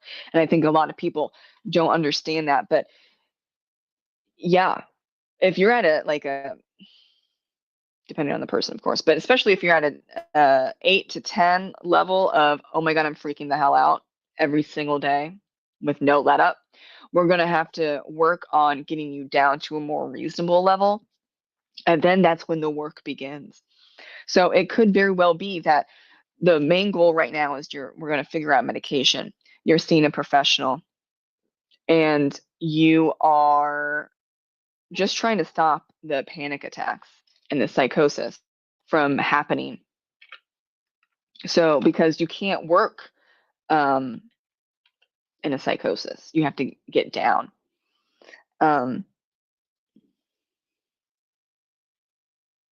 Yeah, breath of fire. What did I say? Fire. The, different terms. Oh, look, it's Thomas and his beard. Okay, I'm going to skip one thing over here. What do you mean by psychosis? Okay, so it's a disconnection from reality where people may experience hallucinations, seeing or hear things that aren't there, and delusions, strong beliefs that are not true. And it's a symptom of various mental health disorders and can be treated by medication and therapy. You see psychosis a lot with people with PTSD The psychosis is that you go back into the past and you're often reliving the trauma or multiple traumas. So, um, let's say, for example, um, you have like a horrible car accident, and it's been 6 months, but you're still triggered by anything cars, right? And so let's say you're walking down the street because you're not driving anymore because now you have PTSD from this horrible car accident that has traumatized you. And so the trigger for a psychosis or a panic attack or an anxiety attack is you hear a lot of cars honking the horns. Why? Because before or even during this car accident, there are a lot of horns honking. So now your brain is triggered into that traumatic moment, and you're having a panic attack or an anxiety attack, and you haven't calmed down, and now you're in a psychosis where now you're on the side of the street, but you're not there, right? You're in the past, and your brain just smart and stupid at the same time. It remembers what happened during that tragic car accident 6 months ago, but you're not there. Of course, you're here right now, but the brain has heard danger, danger, danger, car horns going off. It has connected the car horns to the traumatic accident 6 months ago. So now you're brought back in time, and you're at the point of, oh my God, I'm in that car accident. I saw 5 people pass away in front of me. And so you're in the psychosis of hallucinating everything that happened during that car accident, everything that you did or other people were doing, or even what you should have done or thought that you did. Um, and so that is a psychosis, and you have to bring yourself slowly back out of that psychosis. And that can be very dangerous, especially like with combat veterans. They think that they're in a war zone. Their brain has, like you see a lot with 4th of July with like fireworks sounds like certain bombs, or IEDs, right? And even sometimes gunfire. And that's why a lot of people aren't huge fans of fireworks going off, you know, before, during, and after 4th of July. Or it doesn't even need to be combat veterans. I had a problem with fireworks because it's just loud. Um, and pets do as well. Just like those loud pop, pop, pop. It freaks a lot of people out, not just combat veterans. But going back onto the specific combat veteran topic, so combat veteran did a tour in Iraq, and there was heavy gunfire, and comes back uh, comes back a couple months later, 4th of July. We have fireworks going off for hours just on 4th of July. It's usually before and after, but to make things more simple, let's just stay with the 4th of July. That combat veteran says, oh my God, we have enemy fire happening. And they're going to go back into that war zone. They're in a psychosis. And they're going, I have to protect my loved ones. And they might not even see their loved ones, see their fellow soldiers or Marines. That's how weirdly crazy amazing the brain is. The hallucinations are very real. I thought that a lot of things were real, but they were hallucinations while I was going through it. So to make it a little more simpler, okay, combat veteran, there's fireworks going off. It's 4th of July. They're not in Iraq anymore, but they now have been transported because the fireworks are the triggers of the brain saying danger, danger, danger. Now we're back in the past of a combat zone. That combat veteran might or might not see, but let's just say they don't see their friends and family, their hallucination is enemy fire. They're in Iraq. We have to help everyone in this camp, and they're not seeing their friends and family. The faces of their fellow soldiers or Marines are on their friends and family. Or, this is where it gets scary, is that if they ever came across an enemy combatant, then the hallucination can be that enemy combatant's face that's just drilled in their brain because adrenaline rush, oh my God, I almost died. That's going to be very seared into your brain. That enemy combatant's face is now on your wife's face, or your uncle's face. And that's where you see a lot of these situations with combat veterans where they are attacking people that you wouldn't think that they would, but it's hallucinations because they're in a deep psychosis. And there are specific ways you go about handling that, and never it's never to pretend like this is happening. It's the same thing for uh, people with schizophrenia. You do not act like their hallucinations are real. It's not real. That makes it worse.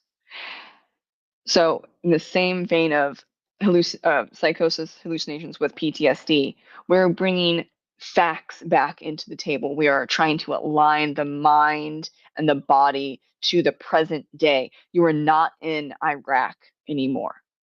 It's 4th of July. There are fireworks going off. You do not need to grab your guns and things that you think are grenades, and you don't have to put on your boots. You are in Norfolk, Virginia. You're now 39 years old. You are wearing a Hawaiian shirt and shorts and maybe Van shoes. We're just focusing on what is here right now.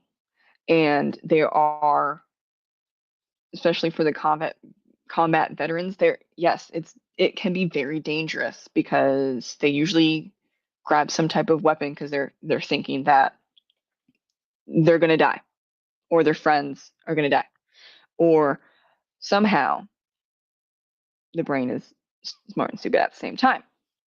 Somehow the enemy combatants are at your house. Don't know how, but it's there. We've got to arm up. No, we don't. But that's what the brain, in its huge adrenaline dump and its fight mode, because that's a fight mode, is going, oh my gosh, we've got to just go all out now because somehow we're in the combat zone again. Hopefully that made sense. It's very complex. And that's why PTSD is very difficult to have to get a handle on. But it can with trauma therapy, with a trauma specialist. Do not go to a talk therapist just for trauma therapy. Really don't go to a talk therapist for most things because they're not specialized in they're not specialized, they're not certified, they're not licensed in certain types of mental illnesses and disorders and neurological disorders, and they often make things worse. No fault to talk therapists. There are reasons for talk therapy, but you need specialists for specialized care.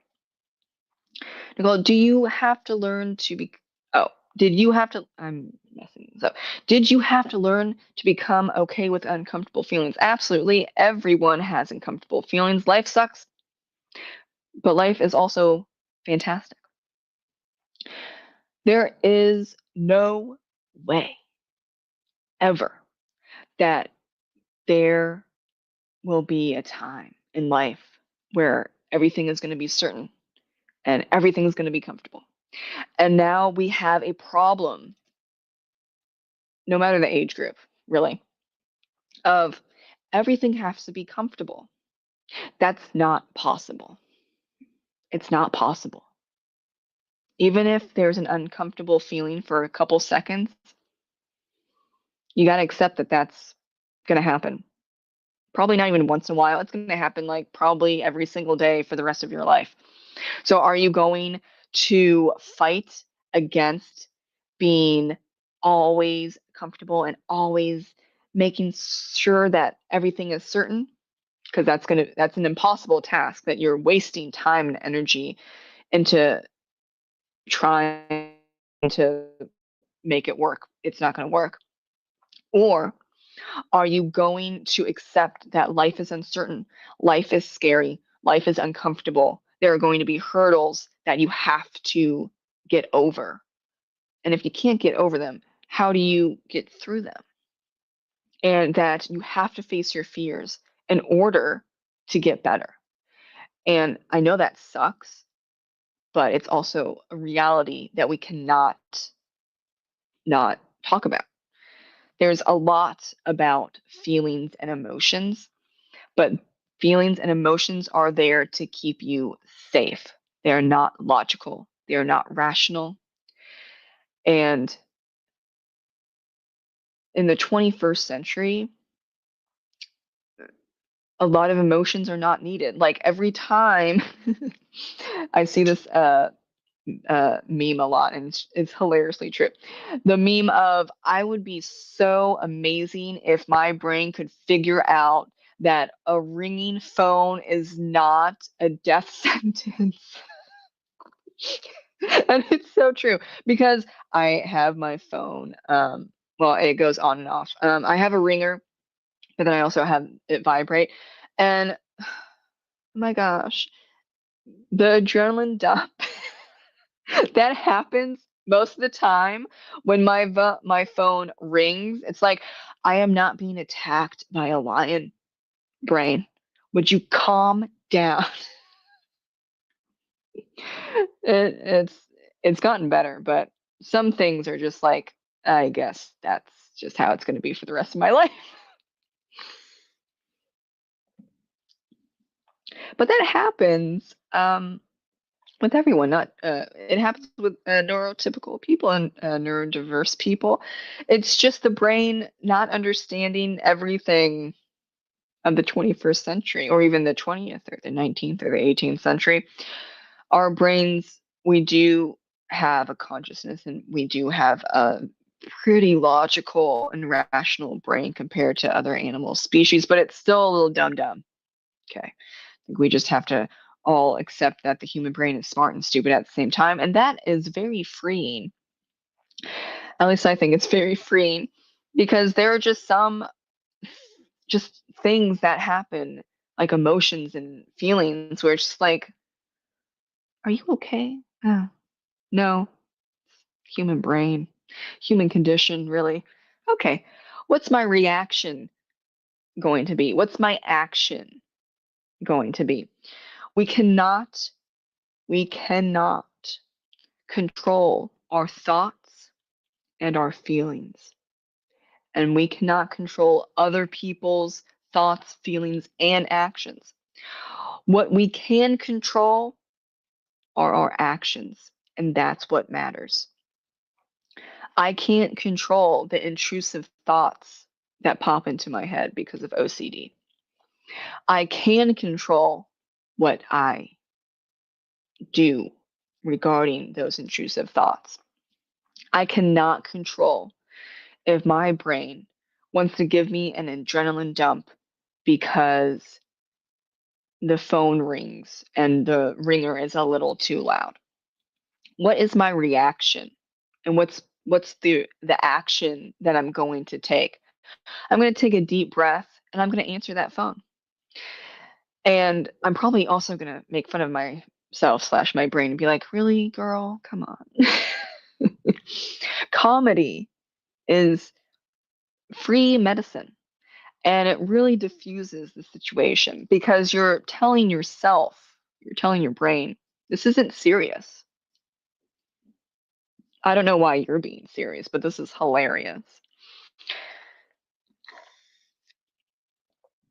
And especially with, well, really with all the things that I spoke about, more so the mental disorders, not a little bit with ADHD, but more focusing on the mental illnesses and disorders. Not caring is a big deal. Why?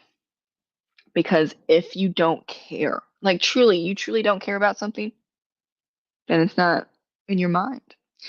It's not a problem. There's no feeling there because you are not going to react in a positive or negative way about something you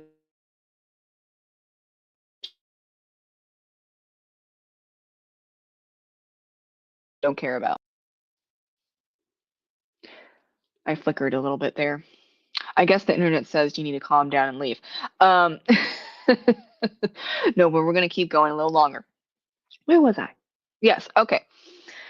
If you don't care about something, your brain then thinks, okay, then it's not a big deal. We're going to move on. And that is the key, especially with OCD and with generalized anxiety disorder and even with trauma.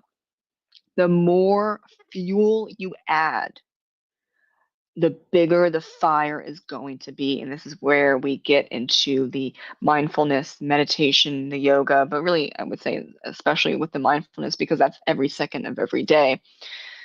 I am in this present moment. The present moment is what counts. It is not the past, it's not the future. My power lies in the present.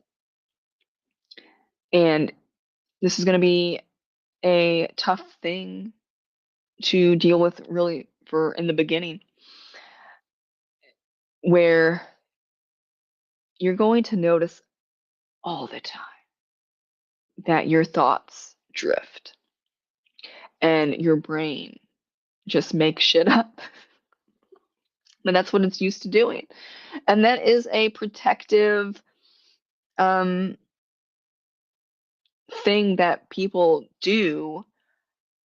You're looking for worst case scenarios because your brain's trying to protect you from those worst case scenarios. But we don't need to do that most of the time. There are some times that you do, you know, but 9 times out of 10, you don't need to be thinking about the past and you don't need to be thinking about the future. So we're going to compassionately, without judgment, bring yourself back into that present moment.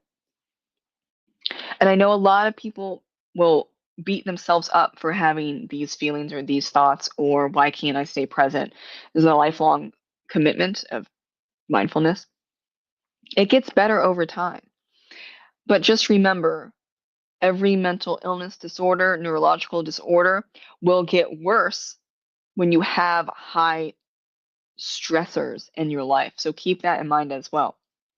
Like my generalized anxiety disorder right now is through the roof because I have a continual high stress situation that's been going on for 7 months. Of course, my mental illnesses and disorders are going to be acting up.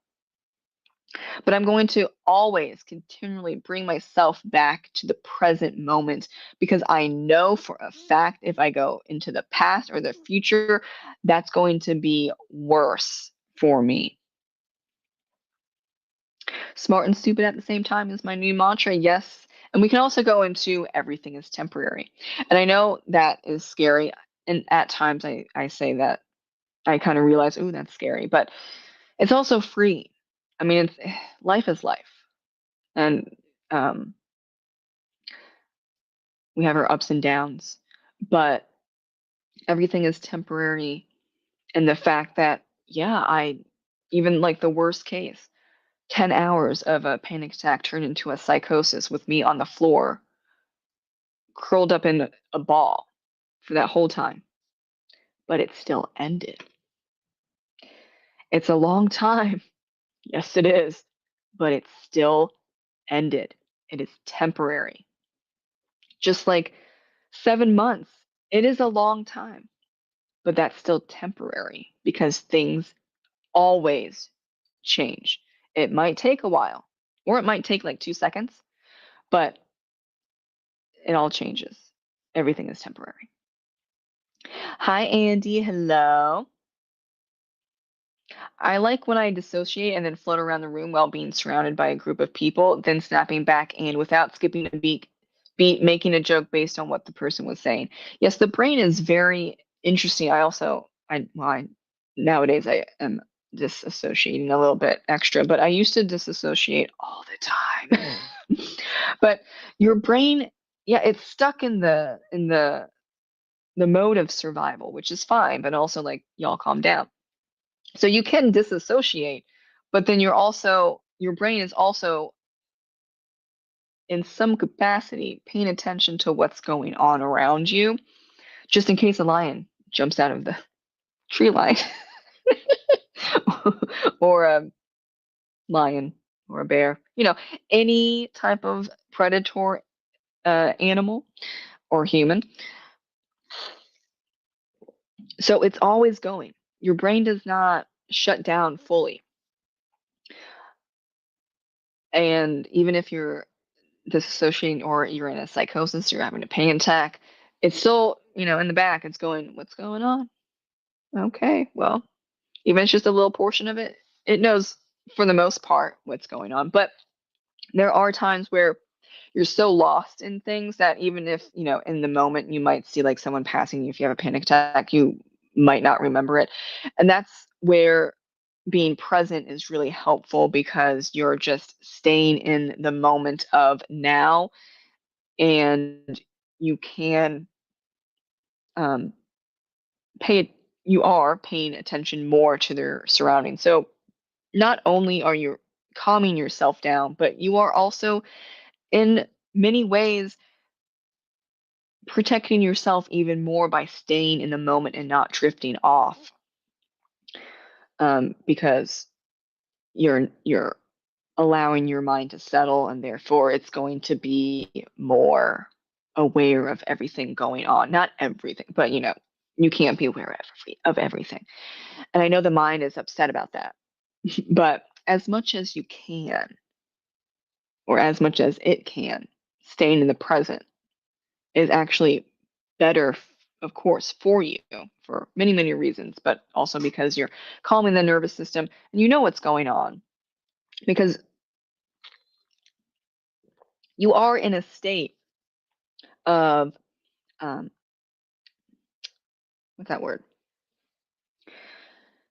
If you're in a psychosis for 10 hours, like I have been many times, or longer, you are very vulnerable, and your brain doesn't like that, but smart and stupid at the same time. It's so triggered by something that it thinks is the greatest threat that, yeah, it will put you in that psychosis where, you're rolled up in a ball on the ground or in your closet, been there too, sobbing, but that has now made it even worse for you in a vulnerable state. But your brain has just, for many, many reasons, figured that, oh, well, that thing in the past, like 10 years ago, is actually way more dangerous than the present. Not necessarily true, especially if you're out in public, but it just does things. And there are points where you're like, what are you doing? I say that to my brain, myself, all the time. Sweetie, what are you doing? And the detachment, which is your consciousness, and it's part of mindfulness practice and meditation. And I mean, you see it all the time in Hinduism and Buddhism, where you're trying to detach yourself from the monkey mind, as it were. You're trying to detach from your mental illnesses and disorders. And you're kind of, in the back of your mind, or maybe however you want to personify it. I usually personify it as like, um, kind of my logical self, my calm self with the batshit crazy, whatever is going on in my mind, where I've detached and I'm compassionate and I'm cool, calm, collected, and rational, looking at myself, at my brain, and going, that's not needed. Let's come back to the present moment and let's continue watching TV. Let's continue writing. Let's continue working on this specific PowerPoint presentation that's due in 2 days. And you're just trying to bring calmness and focus back to whatever you were doing before your brain decided to think that everything was on fire. Stop it. Which, look, you're not going to stop it. You're going to stop it because it's temporary for now, but you're always going to you are compassionately on yourself in a way where I am aware of what's going on. I can see where this is going. You want to think about something that I said 5 years ago that was embarrassing. Do we need to do that? No, we don't. We definitely do not. Because so what? What does it matter? It doesn't, because everything's temporary. See, it all comes back to that. Everything's temporary. You can't control your thoughts, feelings, memories, urges. All you can do is control your actions. And I mean, you could work yourself up over a memory that you think but you don't, 100% sure know that it was embarrassing, or you can just bring yourself back to whatever you were doing and focus your energy on that. It's way better to do that. Coming from me, where, oh my gosh, I would spend so long just thinking about things that didn't matter. It does not matter at the end of the day. I think there is also a lot of things where you have to ask yourself, so what? So what? Really, when it comes down to it, nothing.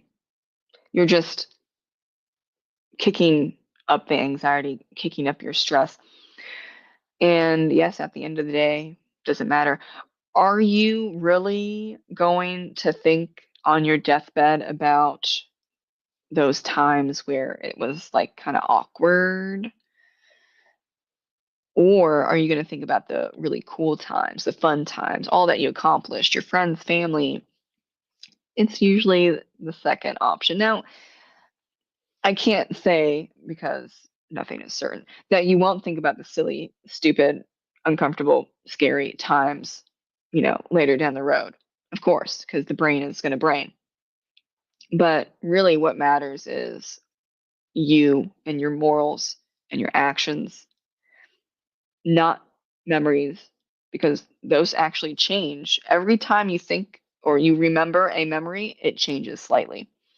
So, I mean, and that's one of the few reasons why eyewitness testimony nowadays, it doesn't hold up in a court of law, because neuroscientists and psychologists and psychiatrists and psychotherapists have learned that memory changes over time.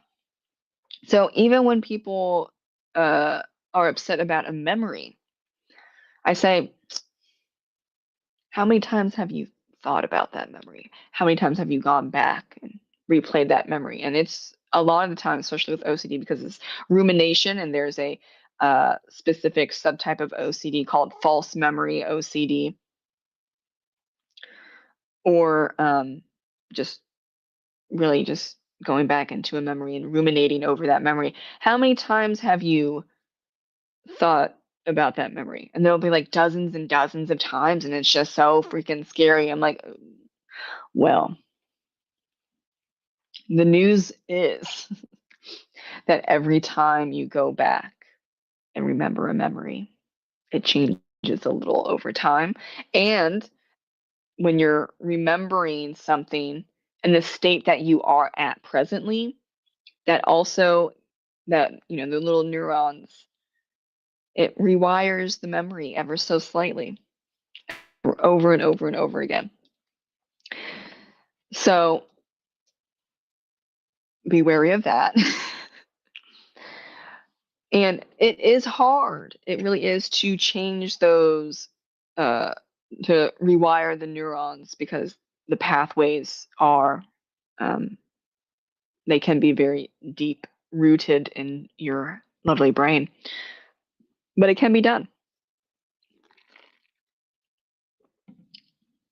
And it's all about, you see this with habits, right? The average is you form a habit within 2 to 3 weeks, and it takes about 2 to 3 months to start to break a habit, because of those neurons they're not 100% set, but they're there.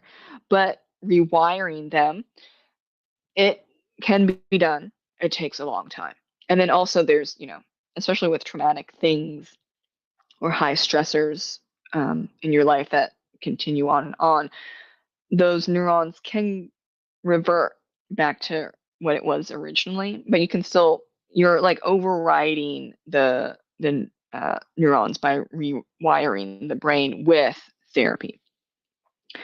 And so that's why a lot of people you can see have relapses, or they have a panic attack or multiple panic attacks, even though they haven't had a panic attack in 5 years over this particular childhood trauma.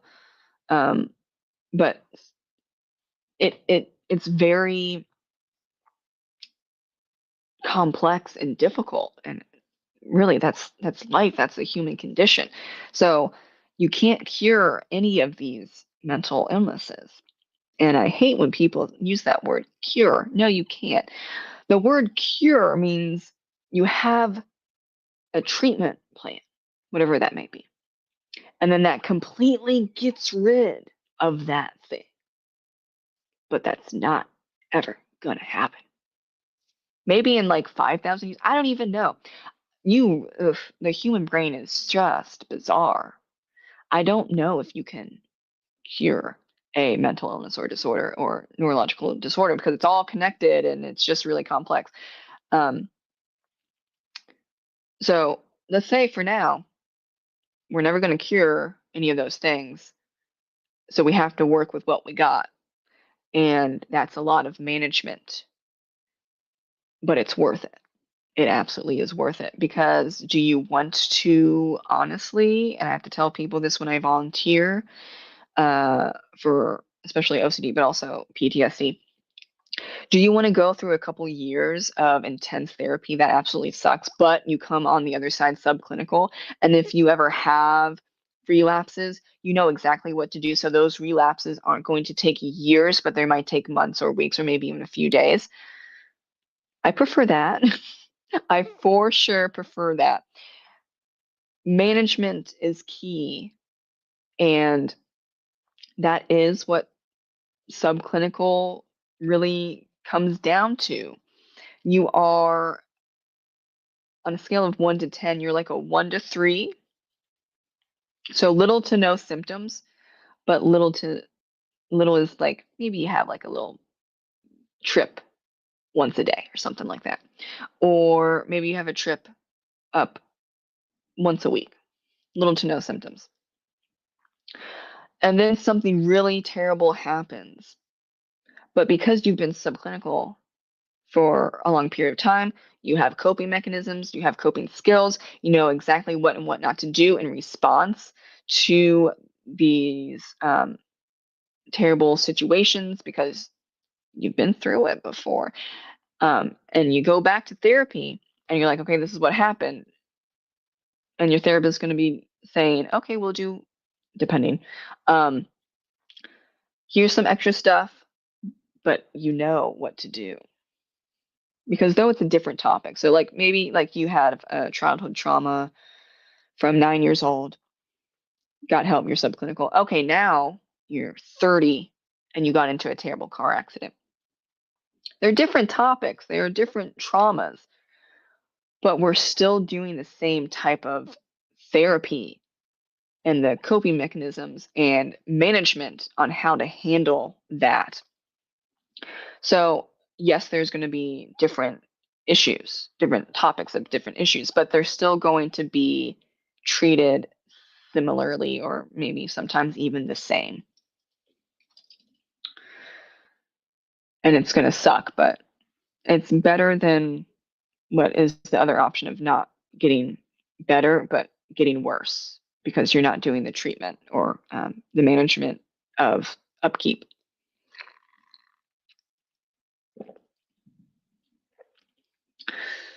Let's see if there is anything else on my mind.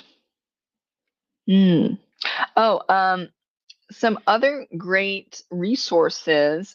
Bessel van der Kolk, The Body Keeps the Score. That is for PTSD. It is. It can definitely trigger people, but I think it's very important. It's the number one best book for PTSD and trauma, and Bessel is a leading expert in PTSD and trauma. Also, um, Peter Levin, Waking the Tiger. That is a great resource of kind of sort of new. I don't know if it counts as experimental anymore. Maybe it is. Um, but that book, Waking the Tiger, is all about how trauma is stored in the body because mind and body connected. You can't have one without the other. And how to overcome traumatic events in acting out the traumatic events. Is it going to work for everyone? No. But that's why you have like 10 different types of therapies for trauma, for PTSD, because it's not a one size fits all. It's really not a one size fits all for any mental illness, disorder, neurological disorder, because everyone's different. Um, but at least there's a lot of different options that you have and that you can tap into. Um, and I don't know if Peter has other books, but Waking the Tiger is the most popular. And like I said many hours ago, so I'll just say it over and over again. Therapy in a Nutshell, Emma, she's a licensed therapist. She's amazing. Nathan Peterson, um, that is specifically for OCD and anxiety. That's a YouTube channel. And if you can't have or you can't find in-person OCD specialists, then you can go to No OCD, which is online. And if your health insurance does not take, or if your health insurance doesn't align with No OCD, then go to Nathan Peterson's online OCD course. I've heard fantastic things, and he is also a licensed professional, so he knows what he's doing. And then Tim Fletcher is a licensed trauma specialist, and he has amazing courses and free videos on trauma and PTSD. I love those three particular um, YouTube channels. I trust them. I am sure there are others that are great that are out there. I just know for sure Therapy in a Nutshell, Nathan Peterson, Tim Fletcher are legit on YouTube. Besser Vanderkolk, Peter Levin, um, Dr. Martin Seif, and Lee Baer, those are legit OCD and trauma specialists. And yeah, OCD and PTSD, out of all of the ones that I have, those are really like the worst. Quote unquote, the worst. Because yeah, you need specialized care, like for sure specialized care.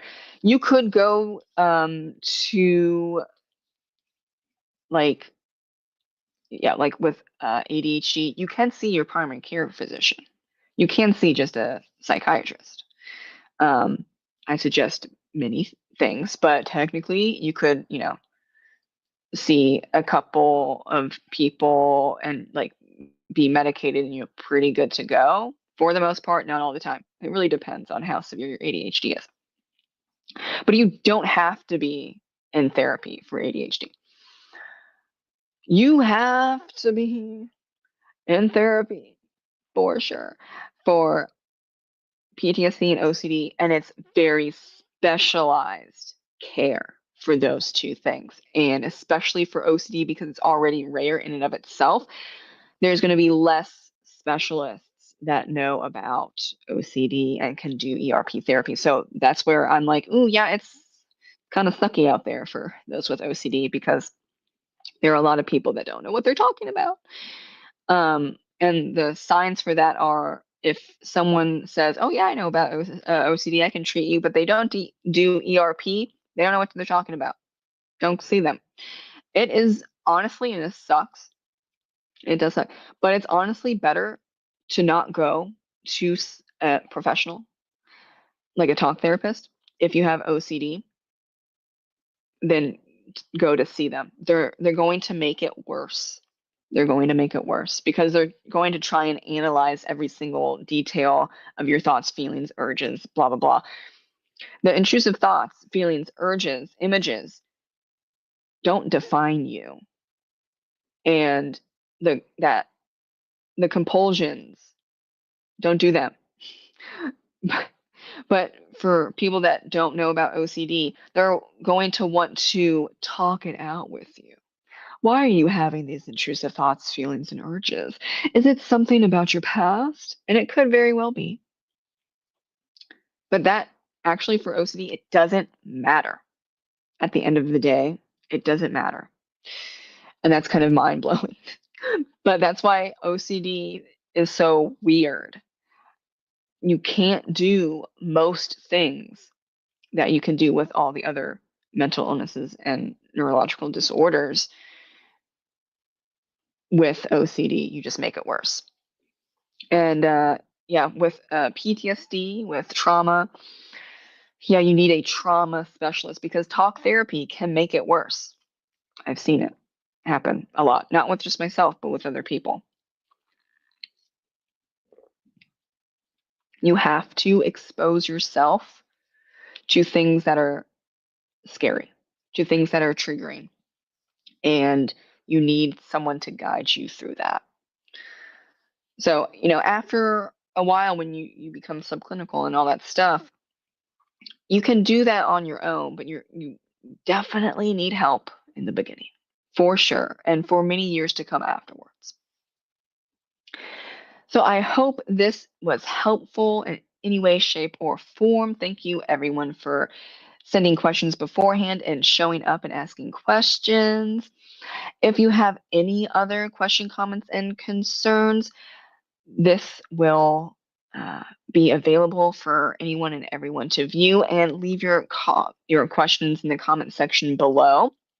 I will have a list of citations and resources in the description box.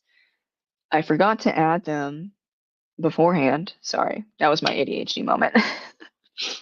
Like I said in the beginning, but they will be up and ready to go at least within 24 hours. So if you're watching this 2 months from now or whatever, those resources and citations will be down below for you to check out. Thank you so much for watching, and I hope this helped, like I said, in any way. If you want to ask questions but you're not comfortable doing so in the comment section, my business email is on my channel, so you can reach out in that way. Thank you again, and have a great rest of your day.